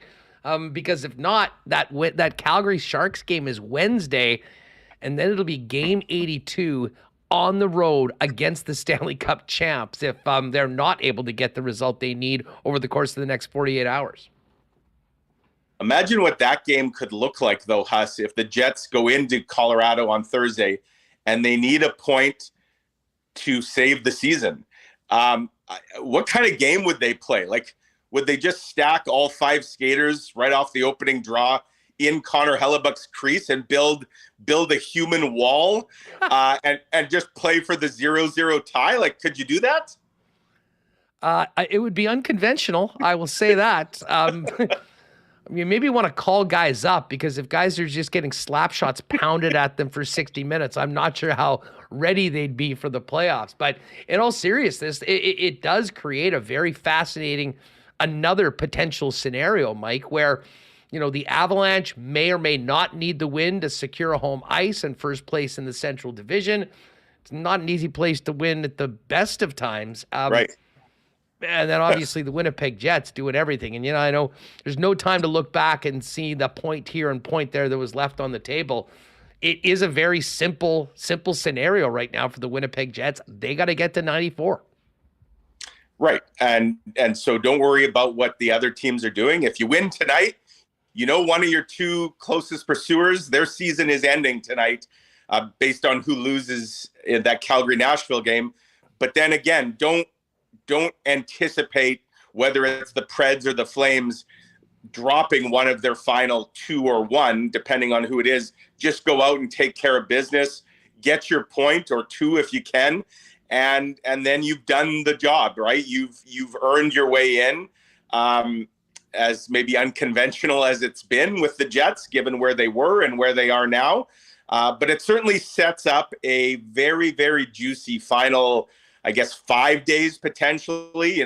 There's also a scenario, Huss, where this comes down to Friday in Nashville, right? Like if Nashville were to win tonight, and then if the Jets don't do what they need to do, and then it creates a scenario where it's the Predators need to win on Friday against Colorado in order to pass. Is that the a Jets. makeup game? That's the makeup game. Yeah, that's so. It seems strange that game was kind of after everything, but obviously that wasn't the way it was intended. No. So, it's possible, unlikely, I'd say, but possible that this actually drags out all the way till late Friday evening, where you're waiting to see, number one, if they get in. And again, maybe even if they do get in, who they play. If Colorado's still had a chance to overtake Vegas or Edmonton on that final night. Like, there's just so many possibilities here. But the easiest route for the Jets, go out, take care of business tonight, then go do it again tomorrow in St. Paul, and you can let everybody else kind of worry about their scenarios. You've done the job. Hey, Mike, last one. I know you got to run, but we've talked a lot about Ehlers and the top line and Hellebuyck. How impressed have you been with Adam Lowry? Saturday, over the past 2 weeks, really over the last month. I think back to the last Nashville game that he had that big goal. For all the struggles that he had through that 30-plus game goal-scoring drought, he really has been the guy that, for my money, has been setting the tone and setting the pace. And my God, his line had one of the best games I can remember against Nashville. Yeah, in a lot of ways, Adam Lowry has just become the heartbeat of this team, right? He's kind of at the epicenter of when things go well, Adam Lowry, and whether or not he did it on the score sheet, like where you could look and say, oh yeah, he had a tangible impact. Rarely is there a game that goes well for the Jets where Adam Lowry hasn't done something or multiple things to contribute. And yeah, whether it's a great defensive play, work on the PK, the Jets penalty kill has really been solid again as of late. It's been solid all year. Big hit, just whatever. Like the guy's finding ways to contribute, and it's been impressive for sure. There's really nobody on this team that plays with more line mates than Adam Lowry. It seems like it's always a revolving cast of characters due to injuries and guys getting moved up or down. But one thing about Adam Lowry is he's so consistent, and you know what you're getting with him.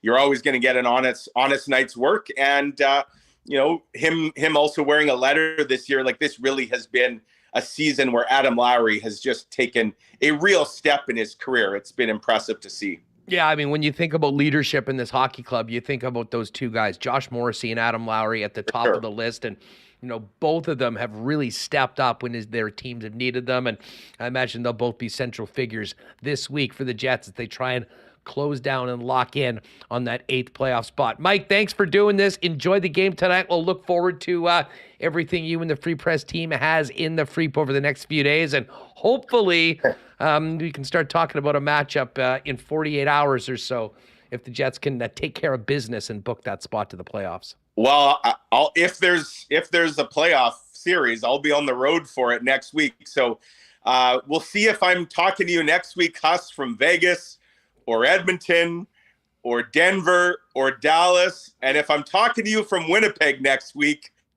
we'll have a lot to talk about because things will have not gone well this week. I'm hoping you'll be on the road, to say the least. Mike, thanks for doing this, man. We'll talk to you soon. You bet. Enjoy the week. All right. There is good stuff. There is Mike McIntyre of the Winnipeg Free Press. All right. We're going to get Remo back in here in a second. Got to give a shout out to our friends at Little Brown Jug. If you have not yet tried the new generic lager, you got to check it out. It's just launched. We had a great number of people try it at the Sports Trivia Night a couple weeks back. Generic lager is your basic lager, just better. Impressively standard in the best way. Light and clean to taste with a mellow flavor and crisp finish. Now Manitoba can support local with having to move away from the domestic taste they've come to expect with a light beer. It's available in 8-packs or by the can through the Little Brown Jug tap room or through vendors. And 8-packs in liquor marts, and will be available by single cans starting in June. Again, congratulations to our co-winners of the WST Masters Contest, B.A. Split and Dr. Drades, who somehow had the exact same 6 golfers. So we'll figure out a way to split the prize up. But congratulations to them. Big thanks to Eric and TaylorMade for helping us out with the prizing. And, of course, Corey over at Breezy Bend with those 4 rounds with cart, valued about $350. Really, really nice of them. Corey and Breezy, very, very pleased to see this snow melting, and we're going to be out in the course sooner than later at Breezy Bend, one of Manitoba's top private clubs with a championship course, top-notch practice facilities, and the best 19th hole around on their beautiful course-side patio. Great men's, ladies, and junior programs, and an awesome social scene. Breezy's the perfect long-term golfing home for you and your family. Find out more at breezybend.ca or call our pal Corey Johnson for more information about becoming a member. And you're going to get into some lines in the water this year, folks. Cannot wait to get fishing at Aikens Lake later on this summer. It is a perfect getaway for Manitoba businesses. Only a few hours from Winnipeg, travels quick and easy. Reward your top customers or organize a very unique team-building experience. Manitobans, people from all around the world love sending their customers and clients to Aikens. Be great for some Manitobans maybe to check that out too, supporting local and keeping our money here in the province. Most of the guests, not hardcore fishermen, rather people who enjoy the outdoors and love the easy way that the guides can put you on the big ones or teach novices how to fish. Take that one from me personally. And by the way, any university students out there looking for an incredible summer job to spend the summer in paradise, fire a resume into pitt@aikenslake.com. Still looking to round out the 2023 team at Aikens and looking for both guides and servers for the upcoming summer months. Find out more online, by the way, about Aikens Lake at aikenslake.ca. All right, let's get Remo back in here. Fun conversation with Mike and great stuff with Dave. So many permutations and combinations available, Reem. But the bottom line, when it comes tonight, drop the puck at 6 p.m., get a win against the San Jose Sharks, and worry about everything after you take care of business. Yeah, Bobby B was right saying, sometimes at the end I have a topic I want to go, and people in the chat have been calling it the Remis rant. I said, I have no rant for today. My only rant is the Jets need to win tonight. They need to get the 2 points. You can't lose to the Sharks 3 times this season. I don't want to see James Reimer making highlight reel saves again and again. They got to come out like they did on Saturday and just put up, one thing that'll make you feel good about losing these other 2 games of the Sharks is that they put up 6 goals like they did last weekend against Detroit and New Jersey. And showed it to Cody Magnuson on Twitter, who looked through moneypuck.com. He said, if the Jets win, it's basically, I think basically he's saying that Money Puck's probability is saying Nashville, if they win, their probability of making the playoffs is still pretty low. So I think we are cheering for Nashville. I agree with Mike. Yeah. And so that's, I needed to know that going into tonight's game. Who am I going to cheer for? So I may set my DraftKings lineup accordingly. Yeah, I mean, here's the way it looks. I mean, if Calgary wins tonight, they've got a game at home against the San Jose Sharks, which they'll be a very heavy favorite in, and they win that, they get to 94 points. Winnipeg Jets need to get to 94 points. They win any tiebreaker against Nashville or Calgary. And obviously, if Calgary gets to 94, then the Predators will have left a point at minimum on the table tonight and won't have that opportunity to get there. So it's pretty simple for the Winnipeg Jets. Win your game tonight and then see what happens in the game between Calgary and Nashville. And I think Mike did a pretty good job of laying that out. It just gives you, it's like a poker game. It gives you another out. And I think we have to realize that, both Winnipeg and Nashville playing the same teams, albeit Nashville at home, Jets on the road. I would say it's unlikely that the Preds run the table against Minnesota and Colorado, but it's highly likely that Calgary will get a win against the San Jose Sharks. So anyways, there'll be some more scoreboard watching. It's kind of been funny how, at least 3 of these Winnipeg Jet home games, the games last weekend, and then a game, 2 weekends ago, the Detroit and Jersey game, and then the game as well on Saturday night, kind of finish up at the rink and then sit down in front of a television and watch the Flames go at it. The timing of these games, especially for a playoff race, I think has been pretty good for Jet fans. Although, as we mentioned off the top, looked pretty good there after 2 with the Canucks up 2-0 against the Calgary Flames. But because they came back and got the single point in overtime, it meant that tonight is not a clinching situation for the Winnipeg Jets, regardless of what happens in Calgary. Calgary, like so many times, I know they did lose to Chicago, but sometimes they're losing to Anaheim. Anaheim's going to upset them, and they come back and win. Vancouver last weekend, they're losing, and Calgary comes back. And I think there's another one against Vancouver there's 2 against Vancouver. So yeah, Calgary, they've done a great job hanging on. They beat the Jets as well. What a great story it would be if they can, on the last day, get into the playoffs. And what a horrible story it would be here. And we do not want to see that happen. The worst collapse in NHL history, being first place in January to missing the playoffs. Oh my God. I don't want to talk about that. I want to talk about, the great fans at Canada Life Center. I want to talk about playoff gatherings, whiteout parties. We can't have this missed playoff talk again. Get in, we're not expecting the world if they get in, but you never know what can happen. Anything can happen.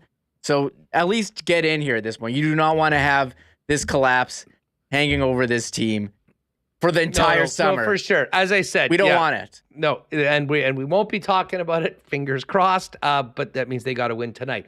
Speaking of, let's put a very optimistic topic on the table. And we'll do a little why not question of the day for the gang over at Not Autocorp at Waverly and McGillivray. But from a Jets fan perspective, if the Jets can get it done and are in the playoffs, do you have a preference for the first round opponent between the Vegas Golden Knights and the Edmonton Oilers? Let's just assume for a minute that the Pacific, one of those two Pacific teams, will be on top of the conference. I mean, I certainly do love the storylines about a little revenge for 2018, Remo, and upsetting the Vegas Golden Knights after they were able to do the same to the Winnipeg Jets in 2018.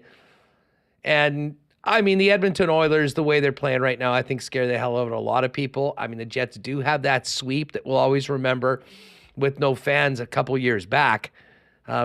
But for me, I would actually love to see a Winnipeg-Vegas series, if at all possible, especially with Mark Stone coming back. You don't know how far he's going to be. And maybe the biggest reason, who knows who's going to be playing in goal for the Vegas Golden Knights? They've got a lot of options, but no options even close to as good as our guy, Connor Hellebuck.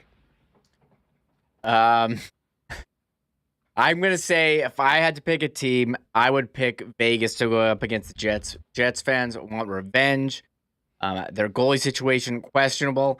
You do not want to play against Connor McDavid and Leon Draisaitl and 100-point man Ryan Nugent-Hopkins. I don't know. I don't think Vegas has like that scary of a player. Like every time McDavid gets the puck, I don't think you could handle watching that. You'd like think he's going to score every single time. So Vegas for the revenge, the rivalry. And they don't have Connor McDavid, so I would want to play against Vegas. Although I see a lot of people in chats, with goaltending questions about Edmonton too, but I think Stuart Skinner's pretty good, and we have seen rookie goalies like Cam Ward lead, to a Stanley Cup with Jordan Binnington as well. It's happened. I think he's looked pretty good, and they can outscore any team. So who cares who they have in goal, right? It may go down that way. Great opportunity, but a whole new level of pressure for a guy that's never been there before. All right, we're going to get to the Coolbet lines. And Remo, clip this if you want it. We have to give a big shout out to a Lock Shopper and Winnipeg Sports Talk listener that dropped maybe the best parlay I have seen in years. To be honest, it's almost too good to be true, but it in fact is true. Shout out to our guy Slobo, who fired this at me last night. A crazy 12-leg parlay, including 7 puck line picks on Saturday night where there were 16 games. He had the Sabres to beat the Hurricanes on money line. They, I think, were an underdog. He had the Wild money line. He had the Bruins money line. The Leafs to win by 2, Jets to win by 2, Islanders to win by 2, Stars money line, Kraken puck line to win by 2, over 5 in the Ducks Coyotes game, Penguins to win by 2, Oilers to win by 2, and Rangers to win by 2. Every single one of those 12 games came in, and our guy Slobo won $5,008 off a $3 bet. That finished up at over 1,700 to 1, Remo. And I told Slobo he was going to get some love on the Lock Shop and WST today because there's a lot of us that are cool bettors. We like every now and then throwing a dart or a wild parlay. The Gitch would often drop those big ones in. I have never seen anything as cool as this. And the Stones to have 7 puck line picks too. And it all came together. Well done from Winnipeg Sports Talk and the Lock Shop, Slobo, for one of the best tickets I've ever seen. Yeah, I mean, you always try to do those fun bets on a Saturday when there's so many games, and you say, "Yeah, I'll bet 3," and you put it in. I've never hit that many. I actually have had a hit close, but I mean, this is pretty insane. $3 to 5,000, 17 plus 1,700. Yeah, more than that. More. I mean, that's absolutely absurd. Well done. Oh, here it is. Yeah, plus. Sorry, it's actually plus 166,000. So, I think you mean 1,700 to 1. But, yeah, exactly. That's what I was getting at, or 1667. But either, I mean, who cares? I mean, $3 into $5,000. Yes. One game at a time, 12 game. Dusty and I've already said the next time we get a massive slate of games, we almost have to make a 12 gamer to see if we can do this again. Well, it's a perfect little segue into the lines for tonight over at Coolbet.com. Congratulations again to Slovo. Let's see what we've got here. Dallas at Detroit. Stars minus 183 faves. Huge game tonight, Reem, between the Leafs and the Panthers. The Panthers and Islanders are 1 point up on Pittsburgh. All teams have 2 games left, but Pittsburgh is finishing, I believe, with Chicago and the Columbus Blue Jackets. So it is incumbent on the Panthers to get this done tonight. They're a minus 139 favorite at home against the Toronto Maple Leafs, who have a couple games and then know that they'll be hosting the Tampa Bay Lightning in game number 1 of the first round of the playoffs. What do you think about the Panthers in this spot? That's not an easy team, and the Leafs sure look good beating the hell out of the Habs on the weekend. The Leafs have been hot. Maybe they're finding their stride after we dumped all over them for screwing up their team chemistry, like overhauling the bottom half of their roster at the deadline. I don't know. Can you trust I know you talked about with Dave. Like, can you trust the Panthers goaltending here going in? I know they've given up a lot of goals. They're playing great here in the second half. Everyone's healthy. I'll go with the Leafs as an underdog. I think it seems like a good play. I always like to check Money Puck too, what Money Puck says for their projections. What do they say? I mean, obviously, I'd imagine they're probably a favorite if the Panthers are a minus 139 favorite for this game. Yeah, they have it similar. Like, they have Panthers at 56% to win and have Leafs at 43.6. So I'll round up to 44. So I don't know. I feel like that's a good bet though. Leafs as an underdog. I know they're on the road, but you'd think there's going to be a lot of Toronto fans. It might even be like a home game. We'll see. Matthew Tkachuk, as we talk with Poulin, has just been putting the team on his back, though. Have a feeling they get it done tonight. It's Buffalo at New York. Rangers minus 192 faves. Carolina minus 177 favorites on the road in Ottawa. The Islanders, this is the game that I will be on tonight. Islanders money line in Washington against the Capitals at minus 164 to hold on to their spot. And then, of course, the game right here in the Peg. This is going more and more in the Jets' favor right now. Winnipeg, a minus 314 favorite. San Jose plus 225. I was very nervous to see the Jets a big favorite on Saturday, but they got it done, and hopefully history repeats itself tonight from Saturday, and the Jets winning is a big favorite as opposed to those earlier games against the San Jose Sharks. Minnesota is in Chicago to take on the Blackhawks. Minnesota minus 225 favorites. And then this game between Nashville and Calgary. Calgary, a minus 200 favorite. Predators plus 168 on the road. Basically the exact number that the Predators were when they were here in Winnipeg on Saturday night. Kraken Coyotes. No surprise, the Kraken a big favorite, minus 230. And the Canucks at the LA Kings. Kings need to snap out of it with a win and maintain their spot in third place ahead of the Kraken. Kings minus 182 tonight.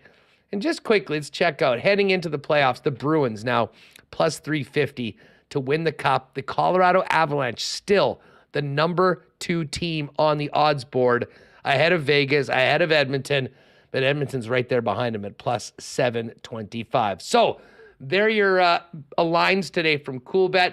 Got a big slate of baseball tonight as well. Tomorrow is the NBA playoff game, NBA play-in games, and I should see. Do we have a number on the Western Hockey League? Because the one other thing that I think people are going to be paying close attention to, Reem, is this Game 7 between Regina and Saskatoon, and I guess a big part of that is we're going to find out what the story is for potential opponents for the Winnipeg Ice. Here's this. The Ice are going to be playing either the Regina Pats or the Moose Jaw Warriors. If the Pats win, then it will be Connor Bedard and the Regina Pats coming to Winnipeg for the second round. If the Blades win, then the Ice are going to take on the Moose Jaw Warriors. So Friday and Saturday are the games. Limited tickets are left for Game 1 of Game 2. Get on over to the Ice website and book your tickets in. And I'd suggest maybe doing it before tonight's game because I can tell you that if Connor Bedard's Regina Pats win, there will be a ton of hype. Not that there shouldn't be around the best team in the Western Hockey League looking to continue on in the playoffs, but I think we all know it could be a special treat to see Bedard in what will hopefully be his last games in junior hockey, assuming the Ice can move on to the third round. Yeah, that'll be fascinating. So we're keeping an eye. I don't see any lines for the WHL on Coolbet right now. Maybe they'll add them. Oh, I got it here. Oh. Regina plus 181. And the Saskatoon Blades are minus 250. Yeah, it was just, there was so many things going on toward the end. Yeah, I typed in WHL. I should have typed in Western Hockey League or Regina. But yeah, it's on there. There you go. So actually, if you want to put a little sprinkle on Bedard, it's plus, as an underdog. As an underdog. Why not? They did win the first 2 games there, and that's come down a little bit. I think I bet that earlier. Yeah, it was plus 214. So I think there's a lot of people thinking, how could you not go with Bedard in a Game 7 and be that much better if we get to see that team coming up to play against the Ice. Don't forget, promo code WST. If you haven't played a Coolbet before, coolbet.com. Use the promo code WST for a 100% bonus up to $200 on your first deposit. 6 o'clock game tonight, Remo. Fan Appreciation Night. I think the building's going to be rocking, and hopefully the home team sends everybody home happy, not just the people that get one of the 26 jerseys off the backs of the Winnipeg Jets. Yes, I love Fan Appreciation. Last game of the year. Hopefully not, last regular season game. Hopefully not the last game. So not a chance to say goodbye, but hopefully not for too long. So I think it's going to be a great atmosphere. We know the implications. It's basically a playoff game. So I think this is exciting. For tonight, counting down until 6. Just a couple other Jets notes. I know we have to go. Sam Gagner was the Masterton nominee for the Winnipeg Jets. I was thinking, who would that be? I was thinking Morrissey, but I think he was last year.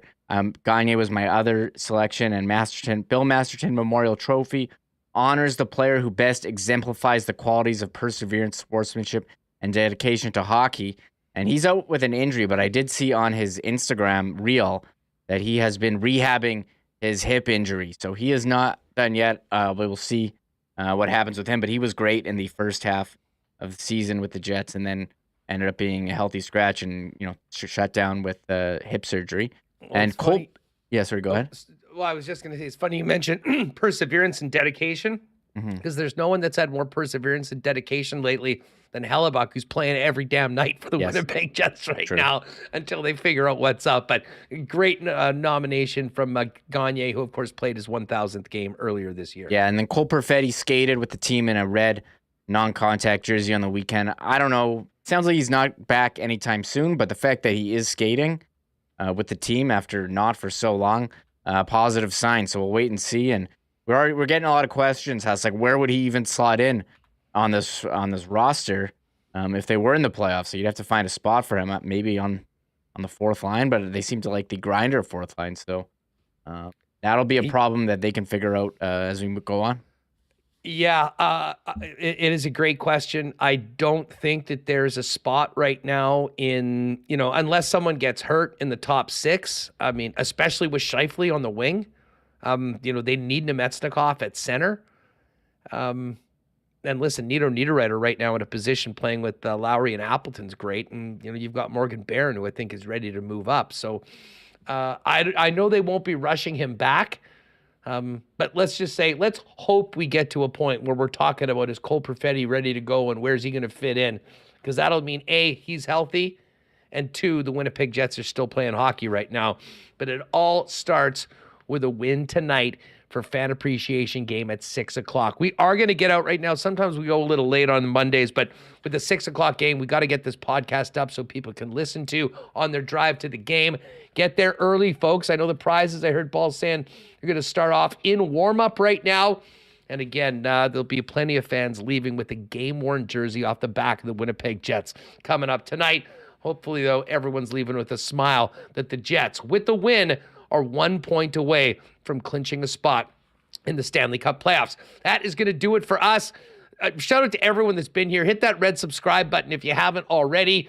Tell a friend about Winnipeg Sports Talk. And before you go, YouTubers, do us a favor and hit that thumbs up. Helps us spread the channel. Thanks to Dave Poulin. Thanks to Mike McIntyre. And, of course, Michael Remis. I hope to join Michael tomorrow from Toronto, flying out early in the morning. We'll be all over tomorrow's Jets Wild matchup, win or lose tonight. And I believe Jeff Hamilton's going to pop on. Hopefully we'll have Jesse Pierce get a little latest on the Central Division and the Wild as well. If you're at the game tonight, say hi. 6 o'clock start. Get there early. And we'll look forward to discussing it all and talk about a potential clinching situation tomorrow for the Winnipeg Jets in game number 81. But in the meantime, enjoy the game tonight. Of course, Flames and Predators on after Jets Sharks. So a lot of hockey watching, some scoreboard watching as well. And we'll break it all down tomorrow right here on Winnipeg Sports Talk Daily. Enjoy the game and have a great night. Oh my God! Oh! Shut it down! Let's go home! Thanks for tuning in to Winnipeg Sports Talk Daily. Make sure to subscribe on YouTube and your favorite podcast feed at winnipegsportstalk.com.